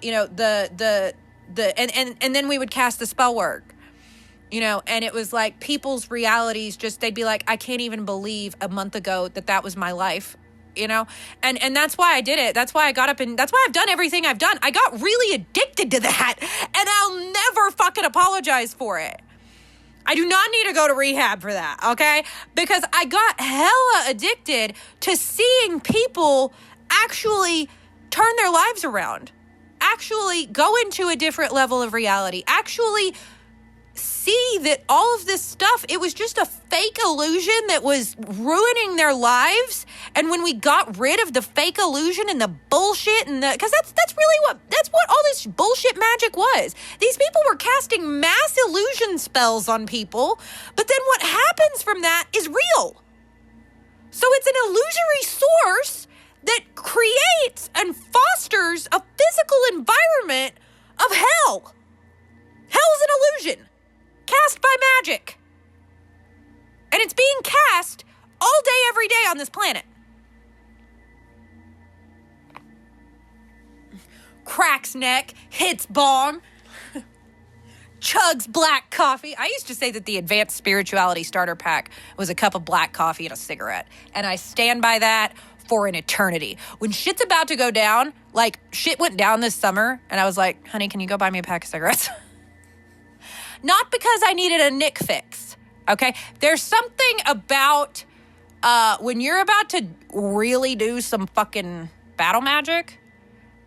I don't know how to explain it. It could be the tobacco. There's something about smoking a cigarette and having some black coffee that puts you into a frequency of like, I am about to kick everything's ass. At least me. Maybe not you. Maybe you have something else that activates your ass kicking frequency. And it's so funny. I haven't smoked a cigarette in 2 months again. Like, I had no interest in going back to smoking. I smoked for 4 days. I think it was 4 or 5 days. Finished the pack. We didn't buy another one. And I have no desire for a cigarette whatsoever right now. But you know what? That kind of energy rolls in again. Oh, you bet your sweet ass. Honey, go buy me a pack of Marlboro Smooths. Although, funnily enough, they didn't have any Marlboro Smooths, so I smoked a pack of Marlboro Midnights. So it was fine. I like the Smooths because they taste like Thin Mints. I discovered them. I think it was on a birthday party of mine, an after party from a birthday party, and a guy that I knew was smoking them, and I was like, these taste like Thin Mints. Started smoking them. That was also the night I got my Megadeth lighter via theft. So my friend had stolen the Megadeth lighter from one of our other friends, right? And it was like the traveling Megadeth lighter. It was really funny. So then I accidentally stole the Megadeth lighter from him. And then I was like, it was my birthday. It was my birthday present. Because I formed an emotional attachment that night to the Megadeth lighter. And I'm a phoenix. So like, it was kind of like a little joke. Like, you get it? Like Megadeth, because phoenixes don't die. You know, we just rebirth eternally. I can do this all day. So it was like, Megadeth, right? It's like kind of like a funny little coding. Anyways, and so yeah, that thing traveled all around the country with me. And it was actually funny too, because I would take pictures of the Megadeth lighter and then I would like post them like, I think it was like on Facebook or wherever.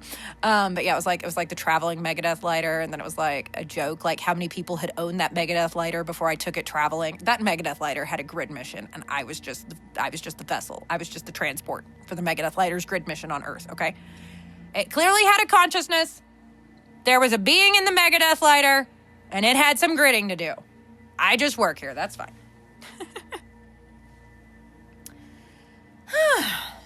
I feel much more relaxed now. Like, is there anything else I want to rant about? I don't know. Hold on, I've got to do a quick de-ashing. And then we're going to have a quick hit.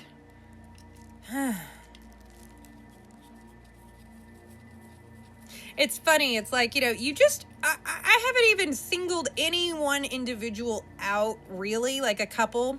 I've talked about a couple of, like, individuals, but... for the most part, everything I've talked about has just been like a conglomeration of a lot of individuals that I have seen over the past 2+ years now. And it's funny to me because even with those couple of people that I kind of more like individually discussed, I genuinely think that there's so many people out there right now doing almost the exact same things that I've described. Like I said, I think there's thousands upon thousands of people out there right now flooding the market, flooding the energetic planes of existence with this bullshit. And it is keeping the people who are really here to do these jobs, who are really here to do this work, who are really the experts, who are really the specialists, who are really here to guide the people who came to this planet to do the thing, right? It's making those people feel unseen, unheard, and lost in the sauce. And that's by design. So the key is to get louder. The key is to hone your message more. The key is to become more of an expert. The key is to use more expensive candles and herbs. I mean, look, if you want to be the budget witch, that's fine. I'm the luxury witch. Get over it. My clients love it when I come in with some fucking exotic spell casting ingredients. Like, they are into it. Yes. I want to put together a resource of places I recommend buying candles, herbs, oils, items, things like that, right? I want to put that together because I know a bunch of particularly candle suppliers. I've got a few that are pretty good. But I want to put that together in like some nice little PDF or something that we can have for people to visit, you know, the different places and, you know, at least kind of start there. There's unfortunately not a ton. I'm going to be honest. There's not it's not going to be a long resource right now. I'm very much hoping that, you know, in the future we've got a bunch of really fabulous people in Witchery U and I can just drive traffic right to them. But the kind of problem is that there's not a lot of places. There's a lot of places to get stuff. There's not a lot of energetically clear places to get stuff. That's one of the biggest issues is most of the people that are trying to start new things or who maybe are even more established, a lot of the, like, there's a bunch of companies I absolutely will tell you, like, don't buy from them. Because of either shipping or customer service issues or just straight up bad juju or all of the above. And so yeah, it's not a terribly long list, which is sad. I wish it was. I wish we had tons and tons and tons and tons of stuff. But I'm very picky about what I will recommend, what I will use, what I will buy. If it's not energetically clear, I don't give a fuck how hard you're trying. Get your shit energetically clear. I'm not going to buy it. Like, that's just how it is. And if you can't, that's not the job for you to be in. Let's monetize something else. I'm not saying that, like, some people aren't meant to do things that they think that they are. Some people aren't supposed to, you know, some people are supposed to be in the ick, not trying to sell energetically clear crystals or candles or whatever, right? Some people are supposed to be thriving in kicking ass, not in maintaining perfectly clear tools to sell to other people. And so that's another issue that we have a lot of right now is people who are just out there who don't know what the fuck to do and are just trying anything and have an opinion of themselves that is counter to who they really are. And that's something I've noticed with those people that I was referring to in the, you know, really in the first part of this episode these are all people who are deeply at war with who they really are. These are all people who are trying to put out this calm, just chill vibe out in public, you know, and behind the scenes, there's somebody completely different. And that's been one of the things that I've realized they're really pumping out there into, like, the collective consciousness without ever saying a word is hide who you are. You if you're in spirituality, you can only be, you know, calm and collected and grounded and joyous and pleasure-filled, and we've all got to talk like this. No, the fuck we don't. Grow the fuck up, you peasant. How about that? Mira's head popped up like, do I need to come eat some filth? I'm napping, but I'll do it. No, it's okay, baby. You just have a little nap. She's like, I'm tired. I'm laying back down, actually. That was so cute. And Amelia's being extra precious right now, too. She's getting petted by Daddy and Mommy at the same time. Sitting in Daddy's lap. Anyways. I feel better. I've been wanting to record this for a couple of weeks, and it just finally hit a fever pitch. I was like, I got to do it. I'm pissed off. I've got to have a rant. I've got to have a big one.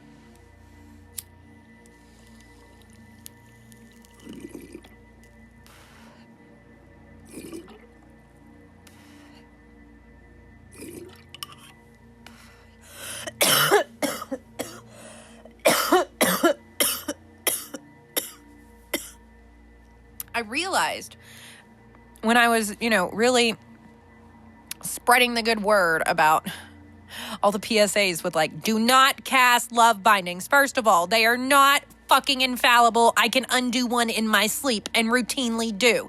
Okay? You think you're casting a love bindings on someone and he's gonna love you across time and space, and what you don't realize is he's turning into a zombie. He hates himself and everyone around him, including you. He will never love you the way that you think this is gonna make him love you. He will always end up going back to whoever you're trying to separate him from. And if the client that ends up finding me, that, you did this to, or you did this to their boyfriend or whoever, right? If they're the right type of person, we gonna vinegar jar your ass. We gonna send all this shit back onto you to teach your ass a lesson across time and space.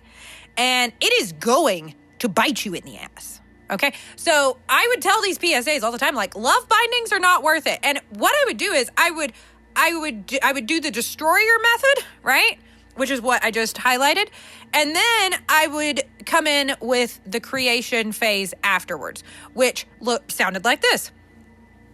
Now, if you think that you or a loved one might have had a love binding, or fun fact, these can also be bound, you can have money bindings, progress bindings, creation bindings. You can put all kinds of bindings on people to keep them from doing things or keep them from having things that, XYZ, right? So if you think that you've had anything like this placed upon you, or someone that you love has had something like this placed upon them, slide into my DMs.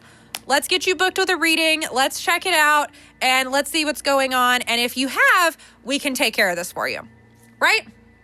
And I sold so much just by saying that. I didn't have to do anything. Guys, I need to tell you something. At least 80% of the sales that I have made in the last 9 years, there has been zero copy other than all sales final, no returns or refunds in the sales page, in the product page.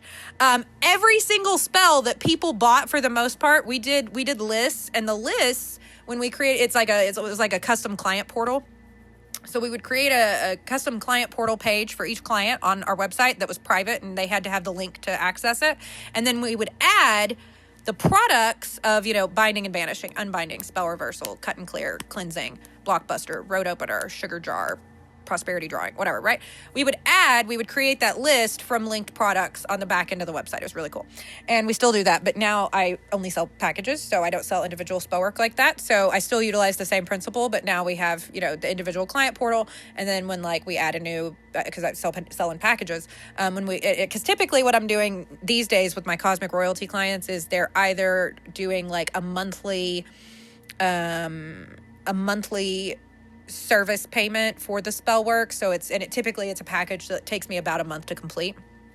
Or I know I have a couple of contracts out there that are going to be more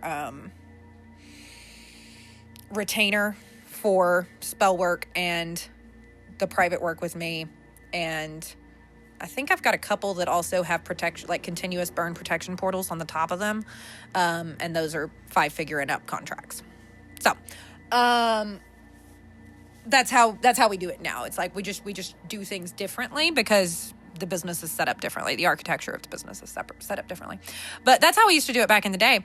And so the custom client portals, every time we got a new client and that person was going to progress into being a spell work client, because we'd always have the one-to-one session first, the call, the reading, the consultation, and then if they moved into being a one-to-one client from there, they got their custom portal set up.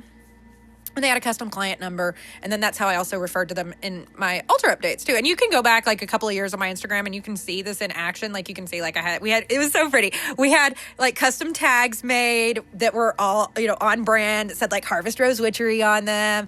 And then we would write the client number on it and draw the little stars. It was so cute. And then we would just place the client numbers on each altar so that they would be able to see like, oh, I'm 121, or whatever.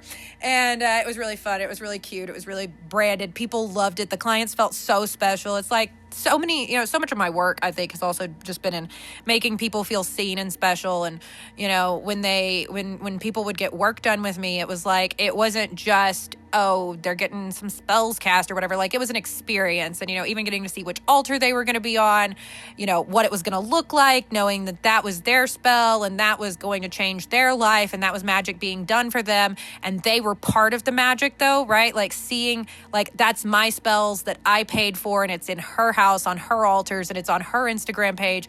And these thousands of people are seeing the magic being done for me. It's like it anchored it into reality for them so much more. It was really cool. So, anyways, we didn't put anything in the spell pages. It would literally say the name of the spell and have the price, and there was no further information. I most of the stuff I've sold hasn't had now, even like my spell packages. Like, it literally just, because the client knows what they're getting before they ever go to the page. So they don't need to read a sales page because I had a conversation with them and I told them what we were going to do and it made sense, and they're sold before they ever get to the page. That's one of my top quote unquote sales secrets, by the way. It's called being good at your job. Have you tried it? Really, because I can tell you absolutely everything about what we're going to do, or I'll be like, it's so funny though, because sometimes now it's like, well, a lot of the time, especially in like my private client work, like it's very on the go. It's very on the flow. It's like we have a generalized idea of what we're doing, and then it all makes sense as we go and as we're in it. And so it's kind of a different, it's a completely different level of stuff that I'm working at now. But the reason that I can do that is because I have the foundation and the lineage of my own fucking magic behind me. I don't need someone else's lineage or foundation. I built my own. And then I honed it and crafted it and continued doing that for years. And that's what most people in business right now are missing, is that. And if you may not be in and that's one thing that I've seen is so many people try to jump to a mentorship phase before they've mastered what they're doing. Right? The reason why I can mentor and guide in witchcraft and magic and business and entrepreneurship and the lifestyle that drives all of that, in multidimensional reality, in astral travels, in traversing the cosmic and celestial spheres, right? The reason I can do all of this is because I've done it so much in my own methods, in my own techniques. I've studied other people's too. They just never really were as good as mine. I'm going to be real. Like, I just happen to be the best in the world at everything that I do because I do exclusively what I'm the best at on a multidimensional level. That's it. That's just what I do. So how could I not be? And so many people are just not out there doing that for themselves. They're trying to be the best at someone else's stuff. They're trying to be the best at something that they have no business in, because a lot of people have what I refer to as the celebrity or the rock star wound, and it is everywhere currently in digital business. The celebrity and rock star wounding is running rampant, and it really functions on a principle of requiring validation. And these will be the people who tell you, oh, I don't need any external validation. But these are simultaneously the people that if you go to their reply section on threads, they're fighting with the most muggly people known to man about the most inane shit, and they think nobody will notice because they're not posting it on main. Bruh. You got to get a little bit better at reconnaissance. Like, you got to, we can see that. Like, it's right there. Just being real, like, it's right there, psychosis. I believe there is an immense amount of psychosis running rampant, masquerading as sanity on this planet and in this universe. I don't know that it's still in this universe. Maybe it's all locked on this planet now. But at some point in time in this universe, there was just rampant, what I'm referring to as mind viruses going around everywhere. And according to what I've been told by the guides this morning, like, it has been pretty much localized onto Earth now. Or it is, there are some locations, Sirius, Orion, specifically in the belt of Orion, and then Rigel has a few, but predominantly the belt region and Sirius still have some locations where some restoration is occurring. with that, I'm told I'm going to be getting a lot more information about that. One of my books named itself, funnily enough, Remember Your Syrian Healing Training, which also happens to be an Ascended Frequency song. It's a banger. If you've never heard it, you should head on over to your favorite streaming platform and tune into that real quick. Remember Your Syrian Healing Training, SIRIAN is the name of it, by Ascended Frequencies. Banger. But yeah, one of my grid books named itself Remember Your Syrian Healing Training. I was like, oh, well, that makes sense. Anyways, so yeah, I guess I'm going to be remembering my Syrian healing training via grids. Maybe we all are. That sounds fun. Sounds fun. I feel better now. I think I'm good for the moment. I think I've expressed the ick vocally enough. I'm kind of tired now. I'm like, maybe I need to be like Mira and take a nap. I was so tired all night, and it was a very weird night, and I kept waking up and checking the clock to see what time it was, and it was time was moving very oddly, and I slept for almost 9 hours. I still have 4 hours of sleep debt, so I could use a nap. But it was just a funky night. There was funky... I think we've got some calibrating to do interplanetarily. But that's okay, because I have a set of tuning forks I found for that. Maybe we'll get those ordered this morning. Check that out. Let's have a final bong hit after this rant extravaganza. A rant extravaganza. That's what we're getting. People literally used to comment all the time. Every rant I ever did on Instagram, they'd be like, we love your rants. I love your rants. I look forward to them. Thank God we've got a Rose rant again. There hasn't been a Rose rant in 2 weeks. I was having withdrawals, and I'd be like, y'all are weird. But at the same time, I loved it, because I legitimately, I never thought that people would enjoy listening to me rant about stuff. So I'm like, well, that's fabulous.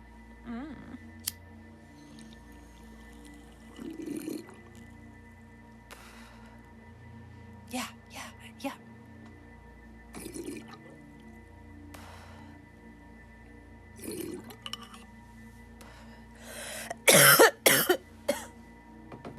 If you're feeling fired up,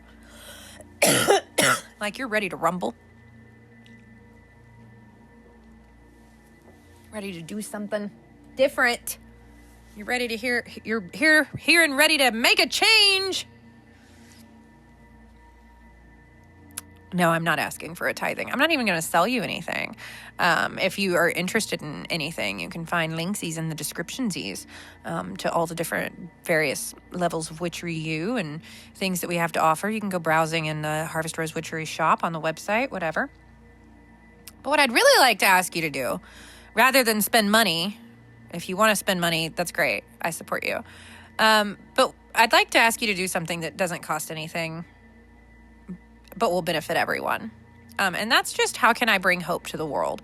I would like you to start getting up every day and asking yourself, how can I bring hope to the world? And not in a grand, oh, I'm bringing hope to the planet. No, physically, every fucking day, how can you bring hope to one person? How can you impact one person's life and instill in them a sense of hope that everything's going to be okay? That there's something fucking worth hoping for. How can you do that? How can your magic fuel a vibration of hope for an individual today? And that doesn't have to be through a truck barreling down the mountain. That doesn't have to be through a direct one-to-one interaction with you. That could literally be like Michael, for example. He's sitting right here. I love using him as an example when I'm teaching. I don't always want to talk about myself, but literally, every day, this morning, he was going over his analytics and streaming and stuff. And so it's every day that Michael gets up and releases a frequency or releases a song, I feel like he would be answering that call, right? That's all he has to do is just get up and make something happen, right? And make that thing, all he has to do, he doesn't even have to say anything, right? All he has to do is just go, man, what's the frequency that I could create? It takes him very little time to create a frequency. The majority of the time is going to be like, especially for like sleep versions, it takes a couple hours to bounce those out. Maybe less now. Still it takes a couple hours to bounce out like a sleep version of a frequency, right? So his computer's tied up for that time. He can't do like other stuff. He can do like base other things, like not in that program, but he can't make music right then, right? So typically when he's like bouncing out, so he'll start the bounce out process, and then maybe he goes and does like some Witchery U work or something like while it's like, happening. So like all he has to do though is just every day, what is the frequency that he thinks would bring the most hope to the world today? Right? Just what is the frequency that if one person heard this, it would bring them a level of hope? It's hope. Yeah, I mean, maybe just the frequency of hope. We could start there. But what gives people hope? And you can take this so far. This is a fabulous thought experiment that I want you to go run with yourself, okay? Things that give people hope spark a sense of the future. They spark a sense of the other. They spark a sense of creation. So somebody could have just gotten broken up with this morning, and they could see that the frequency of finding resonant love dropped on ascended frequencies this morning, and they could have hope that one day they'll find somebody who really loves them. See, and you're probably going to cry with it. If you're not crying with it, you're probably not doing it right. This is emotional work. This is not, oh, my life is just joy and pleasure filled. I cry all the fucking time. The planet is miserable. We're in hell. We are in a hell frequency right now. If you haven't fucking noticed, the entire planet's pretty much an active war zone in some way or another. This is not a time to be selfish and focus on your own joy and your own pleasure and only tuning into those frequencies. And if you're not finding the level of success monetarily that you want, I would maybe look and see if that's what you're doing. And a lot of people are. And I'm not saying that to shame you or guilt you. I'm not saying that for you to shame or guilt yourself. I'm saying that for you to remove yourself and extract yourself from the levels of the matrix that you're in, to see that you're here to do something bigger than you ever thought. And that will engender emotions in you unless you're a fucking psychotic psychopath. You will have emotions. No one should just feel good right now. How the fuck are you going to feel good when the psychic and energetic realms are being pumped full of actual horrors all the fucking time, even if it's not in your country? You're going to feel it. Unless you're psychotic.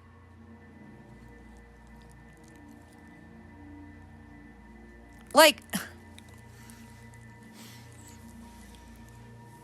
there's a psychotic level of lack of empathy right now running around masquerading as the leaders of New Earth, and I'm fucking sick of it. I guess I did have more to rant about. I guess I did. Yeah. Mira's like, I'm here to eat it. Yes, that's my baby. That's my little squirmy wormy. Ah! Why are all my children squirmy wormies? They all squirmy wormies, I swear. Mira's a squirmy wormy, and Sally was a Sally Halud, and shall return as such when she comes back to Earth imminently. Then I shall have a squirmy wormy and a Sally Halud. Ah! My life shall be complete. Yeah. It's gonna be great. Can't wait. I'm so excited. We have a third baby, too. We have our third girl. Our third girl, she's a bigger baby, though, so we need a little bit more space for her. They need to run free. Well, Sally will mostly just probably be chilling in somebody's lap or arms, or maybe doing a sploot and stretching in the sun. Mira, although who knows, maybe with Mira and our third girl, I don't know what her name is yet. She has not incarnated on this planet in a very long time. I think she's coming after Sally again. So I thought she was coming before Mira, and then Mira popped in, and I was like, oh, it's Mira that's coming. Okay. Yeah, it's my babies. That's my babies.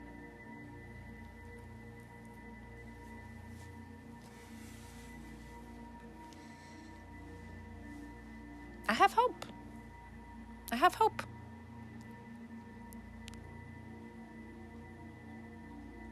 The pendulum always swings, you know? So I just feel like if we all get up every day and we ask ourselves how we're going to bring hope to the planet that day, maybe that's the most powerful magic we can work.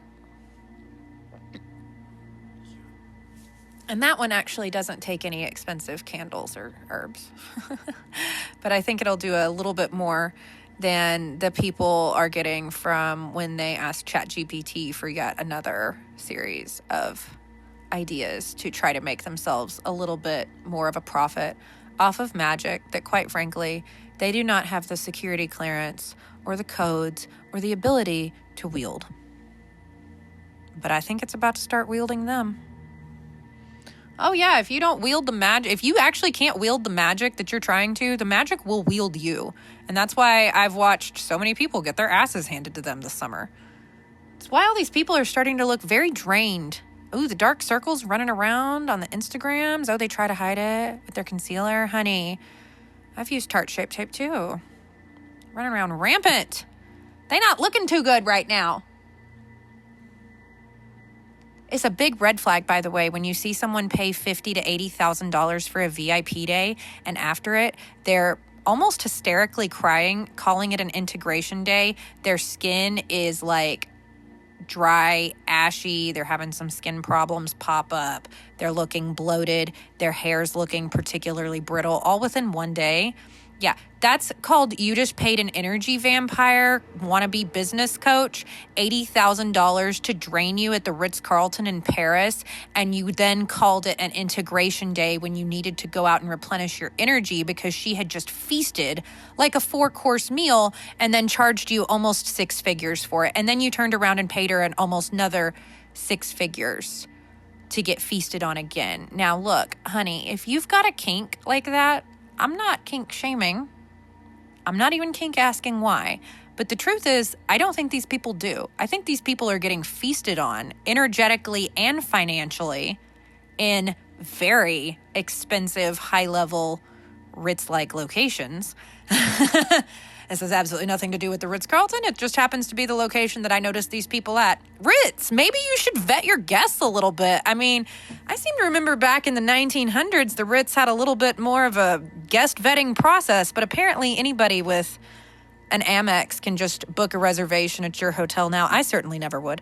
Would never stay at any of these chain wannabe luxury hotels because you can just see like, ooh, that's a reproduction. Oh, and all their furniture is reproductions, by the way. I don't know if anybody's actually noticed. Has anybody noticed like the big hotels, especially in Europe? Yeah, if you go to their Instagram accounts and you start looking, all the furniture, I'm telling you, it's reproductions. I'm telling you, it's all reproductions. It's quite strange. I think they sold their original furniture. And I think they had reproductions made because I think that the hotels are not doing very well. Because also I've noticed that there's almost nobody ever at breakfast when these people go, but they go at what seems to be normal breakfasting times. And 10 years ago, if you saw, somebody had been to certain locations in London, Paris, Italy, you'd have seen a lot more people frequenting the pools, the common areas, the hallways. I've stayed at the Ritz in Puerto Rico. I've stayed at a variety of more upscale hotels in a variety of locations all around the United States. Haven't been to Europe, but I've seen a lot of photos from people who have for a long time. Like I've seen photos from certain very upscale locations in London, Paris, variety of places in Greece and Italy, and some other places looked like in, say, 2005, 2006. right? Like taken with an old school camera and, gotten the, fucking, the film was developed, or the, printed or whatever, right? So I've been seeing the insides of these locations for like 20 years at this point plus. And there used to be a lot more people there. And the furniture looked different. It was different furniture. I don't know. I'm not an expert. I'm just telling you, the furniture all looks different. And it's designed to look the same, but you can tell a reproduction piece from an original piece because it looks a little bit tacky. All the furniture in these places, looks a little bit tacky. It looks just a little bit too well done, too well preserved, too modern, because it is. It's reproduction. I'm telling you, it's reproductions. They've all like sold their real shit. That's a common thing that happens with like old money and the aristocracy is at some point, and I just know this from history. I'm not saying that this is actually happening, and I have absolutely no proof that this has occurred. This is just my theory from seeing a lot of, the internet and these, a variety of locations. Again, not singling out any single one or saying anything about a single one whatsoever. I've just named an individual location that I happen to note just doesn't look quite the same anymore. Anyways, so these places, I don't give a flying fuck. I think they all got their shit sold because they aren't selling reservations. I can say whatever the fuck I want. You see how do you see what just happened? These places have magic. I'm going to tell you what just happened. These places have magic on people to keep them from recognizing that they aren't the same fucking places. They sold their old, they sold like the real Rococo furniture. Like I've even seen like, random kind of no name, but they're a name in say like Florence. Hotels lately, and they're all reproductions. These new money people who are like shelling out thousands of dollars a night for these hotel rooms, and they're like, oh my god, this is so luxury, right? Well, that's fine. That's what they think it is, but they're not educated to realize that what they believe to be an authentic 18th century bed is like a reproduction from a couple of years ago because they had to sell all of the beds to keep themselves in business. And this is very common with like old money and the aristocracy, is that they often have to, this was like a big thing. A lot of people, they'd say for many years, oh yes, that's an original Monet, right? Or it's an original Caravaggio or whatever, right? And then it's anything but. It's a reproduction because in 1700s, they had the reproduction painted. It's still hundreds of years old, but it's reproductions, right? But what I'm seeing in a lot of these, old money places, supposedly, which there weren't old money when the old money was old money 100 years ago. They were still new money. It's new money in, okay? I'm just gonna be real.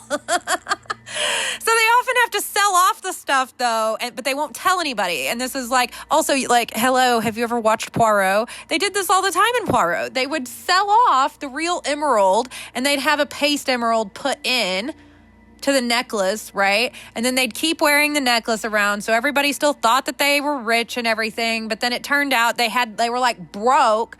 They'd sold the emerald or the ruby or the sapphire or whatever, right? To like keep themselves afloat for another 2 years. It's so common. It's like in all the I used to read a ton of historical nonfiction when I was like in college and stuff. Happen all the time. So they'd sell off the real pieces. And these pieces, these people are like, they're paying these business coaches who are convincing them that, they know what luxury is, right? These business coaches, meanwhile, were making like $50K a year 5 years ago. They don't know what the fuck they're talking about. And they don't grasp that what they're selling is an illusion. It's fake. Because it's these places, they're not the same places as they once were. Like, you wouldn't know it if you hadn't been there or you hadn't seen inside them 10, 15, 20 years ago. But when you have, and then you see what they look like now, you're like, what the fuck? Like, it's kind of funny, though. I'm not going to lie. It is kind of funny for these people to be like, I am the epitome of luxury. I am the epitome of opulence, right? And I'm like, that place didn't look like that 15 years ago. I've got the snapshots to prove it sitting in storage. That's reproductions because nobody will stay there anymore. these other people are just over here like, immersed in the name and the brand. And I'm like, bro, they had to get reproduction tablecloths because apparently they had to sell the real silk ones. Like, that's not real silk. That's not what that is. Or you probably wouldn't use real silk for a tablecloth. But, like, you get my drift. You know what I mean? Like, some of the curtains, though, oh, yeah, I've seen them. They've had to, like, literally, you would not believe how expensive curtains can be, okay? I've been told that a house that'll run you around $2 million in Pacific Palisades, Los Angeles, can run you $40,000 to $50,000 for the curtains, minimum, purchased a decade ago. So, I mean, I'm just saying, like, curtains can run you a lot of money, and then when you can sell those curtains if you need the money. Right? Like, so I mean, imagine the asset value of the curtains of some of these hotels. And then, they sell them to somewhere else, and then, they downgrade a little bit. But then it looks like, oh no, they're just whatever. Psyops. Illusions. What the fuckery? I don't, like, do you see why I'm like, this is some of the most psychotic shit I've ever heard of? Like, I don't even know how to process what I'm saying. I'm just saying it. Like, what?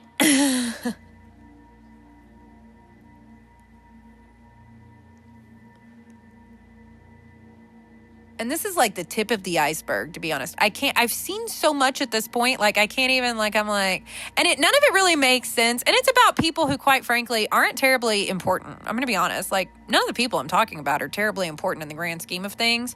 These are not people who most people even know who they are.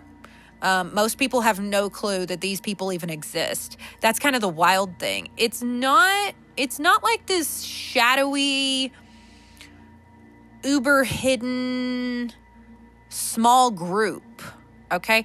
It's actually people who hide in plain sight in what could kind of best be described as pocket dimensions. And your average person is never going to know that they exist. These are not your big name players. These are not, like I said, these are not people, most people, I could say every single one of the people who are sitting in my, like, mental list here of all the people I'm referring to. I could say all of their names to, I would say probably 90% of people, and they'd be like, who? They would not have any clue who I'm talking about. Right? Maybe more. I don't, these people are not well known. But damn, y'all, the havoc that they're wreaking is immense. And I firmly believe that I've only encountered the tip of the iceberg, and that's one of the reasons why, I'm talking about this stuff, because I think that the only way to connect the bigger picture for people is for people to be able to hear that what they're experiencing, what they've seen, and people that I've never even heard of doing the exact same shit. Like, that's real. Like, this stuff is real, and you're not crazy. They will make you feel crazy, but they're actually the crazy ones. They're the ones pumping the crazy out into the planetary sphere of reality. And the first step is acknowledgement. The first step is awareness. The first step is like, okay, this is happening. This is occurring. I'm not crazy. This is really happening. This is really as crazy as I think it is.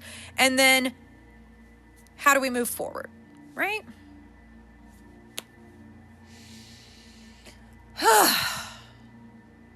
I don't even know. That's the thing. I'm not claiming to be I'm not claiming to be an expert on what to do.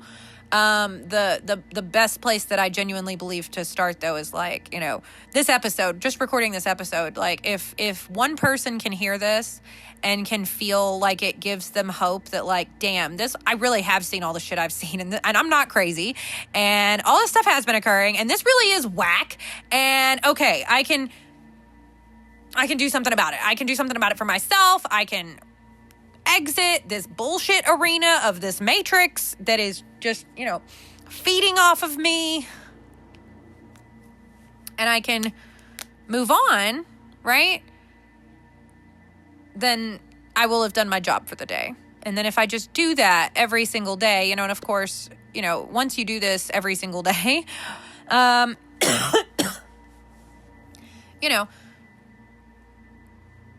it's a lot more than just one person that ends up being affected by it. And it's pretty cool to watch. So I think that's the course of action for us all collectively right now, is to, just go out there and spread a little bit of real, actual hope for one person. Not to validate yourself, not to prove to yourself that you can be, do, have everything you desire. No, to actually just do something for somebody else, to do something for the planet, to do something for somebody that is not you. Because you'll benefit through other people having a better experience. It doesn't all have to be about you. And there's a lot of people out there who want to talk about how they're creating for the collective, and they're the most selfish fucking people on the face of the earth. Everything is me, me, me, me, me, me, me, me, me. Validate me, validate me, validate me. And that's really the core of what all of this is. It's validation issues. These people desperately want to be validated. And rather than just getting a fucking therapist and validating themselves, they're out here charging people $50,000, $80,000 to stay at a subpar wannabe luxury hotel, and they don't even realize that what they're looking at is reproductions. Although, this is starting to make a lot more sense, because I visited a location a few years ago that was in kind of rural Colorado. I don't remember where it actually was. I remember it was about an hour outside of Denver. There was a big, it's like a castle event venue. I cannot remember the name of it. I didn't drive. I have no clue what town I was in. I was just there. It was like a caravan group of cars of people that I knew. So it was just like, it was like there were 5 people driving, I think. And then everybody else just picked a car. And we were all going to this event. So, there were all of these paintings there that shouldn't have been. There were all of these pieces of furniture there that I was like, what are you doing here? Like, I recognized that furniture. Not from like a past life, just from like the fact that I have a pretty decent knowledge of art history and interior design history and things like that. And I was like, why is this here? I've seen a lot of stuff all over the United States that really didn't make sense. And I think what happened is I think there was a pretty decent, quote unquote, old money financial crisis in other areas of the world. And I think that there were some dollar bills running around that could alleviate that if people got certain items. And I think that that's how a lot of this stuff ended up, because there were paintings in this location that I swear I've seen that they were supposed to be somewhere else. And this location, they said, no, everything in here, they said it was original, and it looked original. I don't know how to describe the difference, but when you see an original versus not an original, you just kind of know. And I've seen some pretty good copies of masterpieces in the past, and I was like, I was far more interested in the art in this location and outside of Denver than I was the party going on. I walked in because I did not know that I was about to be presented with. I mean, there was Van Goghs, there was Renoirs, there was I can't even remember everything there was. There was like I lost count of how many pieces of art I saw there were probably. I mean, we're talking there was probably 1,000 years of art history in this place. It was I was like, I'm in heaven. I did not give a flying fuck about anything. I was like, leave me alone with the paintings. I did not fucking care about anything else going on. I was like, just let me look at the artwork. That was all I cared about. Because I was like, holy shit, that's real. I could tell. It was real. It was real. It was wild. And now it's kind of making sense why it was there.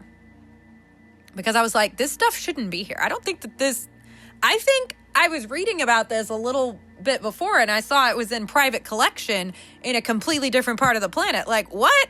I was a little bit confused about what was going on there in general. I was like, it was also very funny because I was wearing a full, like, Borgia style, like, my sleeves actually touched the floor dress. It was fabulous. It was like that was my Italian Renaissance era. So I went to this series of events in Denver, and I was living my best Italian Renaissance life, complete with veil. I had a veil on and everything. Like I had made a headpiece to go with my crown that had draped pearls in the back, very like a la Italian Renaissance. It was, and there was a little bit of there was definitely some liberties taken. It was not entirely period correct clothing. We had modernized a little bit because the idea was I'm reenacting my own past lives, but with a modern 2019 twist. That was like part of the shtick. Was like, it was slightly modernized on purpose. Like, yes, I'm in 2019, but I'm remembering 1419. Whatever. So it was like part of the bit, Anyways. I think that's fabulous. It was pretty fabulous. It was like, because I wove that into like so many of my things, like, doing very, more kind of, historical or ancient things, but with a more modern twist to actually give it the flair of like someone who's in modern times, but remembers historical times and is bringing that energy into the present. Right? That was the vibe, rather than trying to be like 1000% historically accurate, which I could do if I wanted to, but we love some rhinestones. Why not adapt to the current and also have, some vibes of the past? Sounds fun. On that note, let's hit the ball. Oh no, I was going to do a dabber earlier, but now I want to hit the ball. So, and we're about to call this one to a close because I have been ranting for 2 hours now. So I feel better. I have freed my throat chakra. I feel better.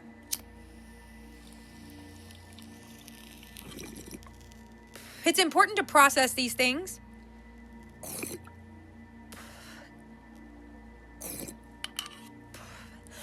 And it's important to talk about stuff, right? So many breakthroughs for my clients happen literally. They just get on a phone call and be like, all right, tell me everything. And they would start talking and they'd be like, oh my God, you don't even have to say anything. I see why I feel like this. And I'd be like, yep. And, oftentimes that didn't happen on like the first call, but especially like clients that I had been really working with routinely for a couple of years, they got to where they could self-assess, they could figure out like what was going on. Like they got to where they could just send me a message like, this is happening. And I'd be like, yep. Because I was always training my people kind of how to do it for themselves so that they could give me a higher level of information. So they could have a higher level of information. And honestly, because my goal was always for my clients to one day stop working with me. I just kind of got sad when that happened. Because I liked a lot of them. I thought they were cool. And so that's why I've also shifted a lot of the architecture and, the ways that I've decided to create Witchery U into just, a different energy, because I realized I got sad when people were done with what they needed, and I wanted to create something that would provide a space and location for them that wasn't just keeping them in a cycle or a spiral or in a matrix, but I grow like every day. Like I never stop growing and learning, and I'm always honing and refining my own techniques and my own perspectives and my own ways that I'm doing things and the ways that I'm living and the ways that I approach things. And I'm always evolving and growing.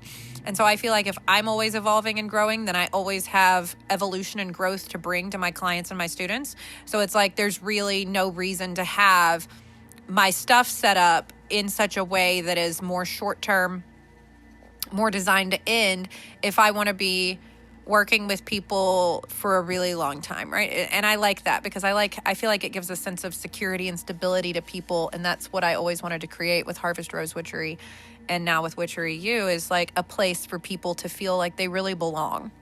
I think that's the most important thing for me, is I want people to feel like they are somewhere where they belong, and that's why I've been so ruthless with kicking people out of my spaces that didn't belong. Because, and that may sound like a total paradox, right? But when I see someone coming into my spaces and stealing my work, you're not going to stay and steal my peoples. I'm going to kick your ass out. You don't belong in my spaces if you want to steal other people's work, if you want to mine other people's brand for content that you're not even going, that you're going to use for a couple of months. And then when it doesn't work for you, you're just going to toss it off to the side and hop onto the next thing, right? You don't belong in my spaces. You do not have a safe space with me if that's how you run your shit while you're simultaneously calling yourself of the highest integrity leaders of New Earth. You're not welcome with me. You're absolutely not. You are the type of person that I'm here to protect my people from, and I will. So you're not welcome with me. And I've been really ruthless with like the vibe check of Witchery U and making sure that, the founding members that we have in Witchery U are like some of the coolest people I've ever met. And I just can't wait to see what they do in the world and the magic that they're all unlocking together. And I love them all so much. And I just can't wait to add a new generation to my lineage via Witchery U. And it's been so important to me. I went to college in a very toxic environment, and it was very traumatizing for me. And it took a lot of work to get over that. It took a lot of work to, that experience took a lot of things from me for a while.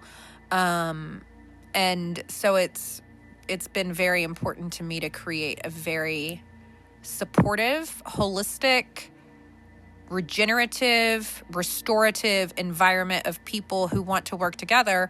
Like one of my students has been creating some new, very interesting cosmic transmissions. And they were like, feel free to use the audio if any of you guys want to. They were sharing it with us and everything. And I got the idea like, oh my gosh, I could take this and I could put it with a frequency. So Michael could make a frequency. And then I could record because I've had very like significant tuning experiences for the planet. Whenever I've listened to these transmissions, I've gone on like instantly, it's just like boom. And I go and I like one time I astral project into the earth every time I listen to their work. I go into the earth and I start tuning stuff on a subterranean level for the planet. Because I'm an energetic architect, right?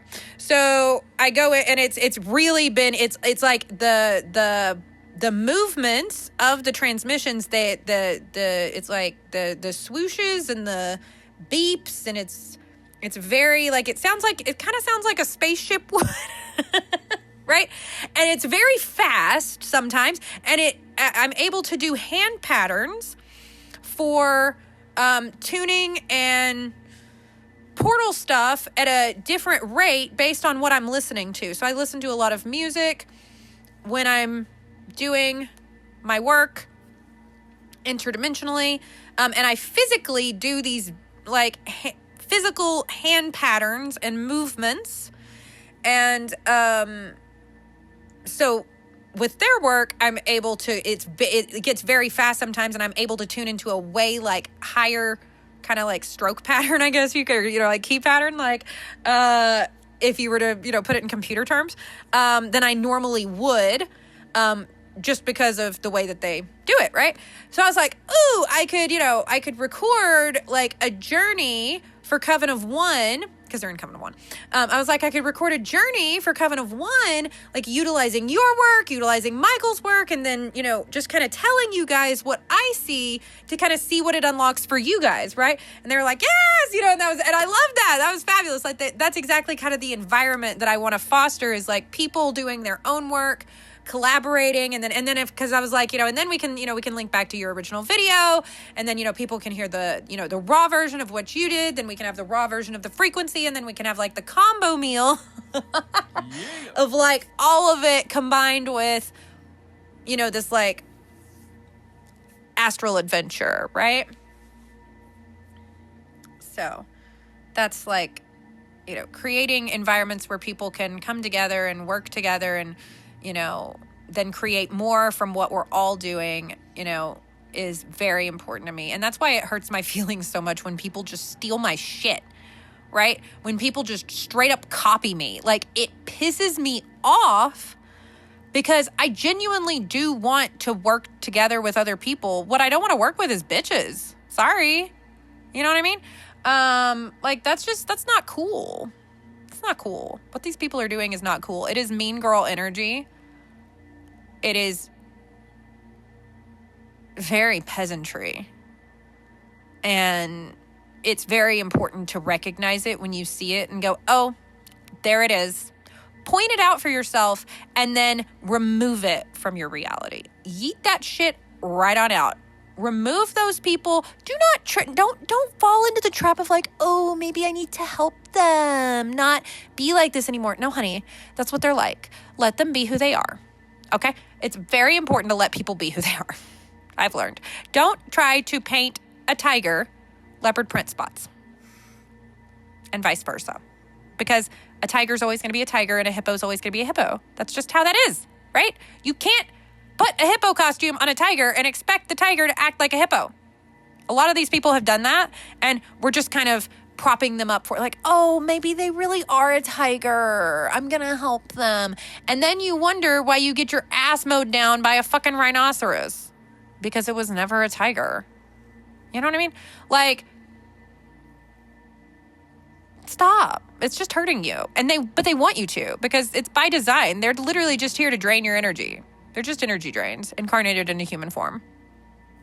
That's also why they're so basic. That's why they're so obsessed with like the human experience because they're energy drains incarnated into human form. They think this is the pinnacle of existence. They do not have a diversified soul mechanics portfolio. Okay? Let them. It's okay. You don't have to fight them. Just let them. Let them. Let them have their experience far away from you. Let them. Telling you it's the mantra of the interdimensional, multidimensional, cosmic, celestial, and macroversal seasons. Let them. Let them. Let them. Okay? Let them. It's okay. And also, don't talk to people who are rude to you. Block them immediately. Do not defend yourself. Block. That's the ultimate defense. Removal from the environment. Remove those people from your environment. Anybody tries to say shit to you, do not converse with them. Remove them from your environment. Do not worry about... Good, hurt their feelings. Don't worry about hurting their feelings. Hurt their feelings. You have my permission. I said so. Good, hurt their feelings. Kick them out of your reality. Kick them out. That's the only way you're ever going to get away from this energy. It's the only way collectively where they need to go live in their own reality. That's the only way we're collectively going to get away from this energy. They have to live in their own reality. And then they have to just experience what that's like for them. If you're in this frequency range, you're in this reality. Congratulations. Are you having fun? No? Guess you got to do something about it. Not my problem. Not my circus, not my monkeys. Goodbye. You're not in my frequency range. Nope. Lock them out of your frequency range. Kick their asses out. You don't have to go home, but you can't stay here. Let's go. Okay? You've got to stop giving them access, myself included, right? That's what I've been doing all summer. It has been Operation Get the Ick out of my frequency range, and I have been ruthless about it. I have kicked people out of my sphere of reality that I once talked to every day, and I kind of miss them. But then at the same time, I realized why I never enjoyed talking to them every day. I don't actually miss them that much. I miss having people that I get to talk to like that. That's about it. So then I just go, well, I can just go out and get more of that. I know what I want and what I don't want, so I can just make that happen. Let's go. You know, I just got to go out and talk to the right people. That's fine.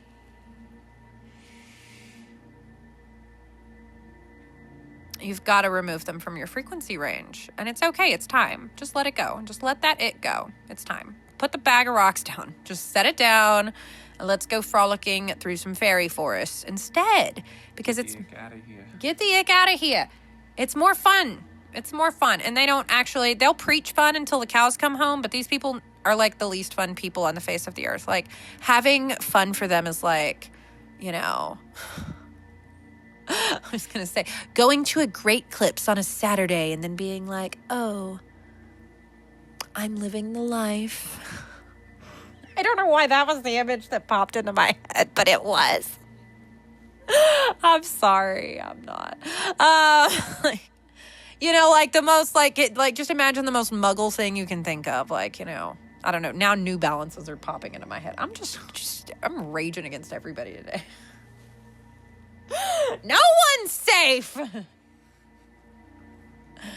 From luxury hoteliers to sneakers. To fake alchemists. No one's safe. Thank you. The ick's gotta go. And but that's the thing. I'm telling you, it's everywhere. It's in all of these really random like, it's over there. Like, oh my God, what the hell? Why is it doing it? What's it doing over there? Why is it over there? Like, you know? How did it get over there? How did it get, how? That's a fabulous, how did it even get in there? How did it get here? Right? And then you could take this to like a cosmolocal region perspective, and then just know that I've said this on 8 different interplanetary locations. How did it get over there? 8 different interplanetary locations in this region. I've been like, how did it get there? I mean, you know, it's like, it's shocking. It's shocking. The pocket dimensions that this stuff can occupy is stunning even to me. And I don't get stunned by a lot of things in that realm of reality these days.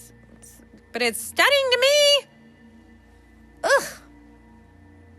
Anyways, on that note, I'm thinking about tacos. Are you thinking about tacos? Yeah. He was thinking about tacos too. Cool. I've had tacos on the mind occasionally. We've had tacos on the brain for a while. We're always kind of thinking about tacos. I feel like tacos are like a background program that run in our brains like all the time. Like tacos.exe is running. Taking 0.2%. No, it's never taking that little. It's taking a minimum of 18% CPU. Is that the right word? Is that it? What is CPU or RAM? RAM? Okay. RAM is like the background running. RAM. RAM. It's CPU taking is the whole. 18% RAM. I don't know. I don't do that kind of technology on this planet. Anyways, on that note, I think we're gonna go talk about tacos.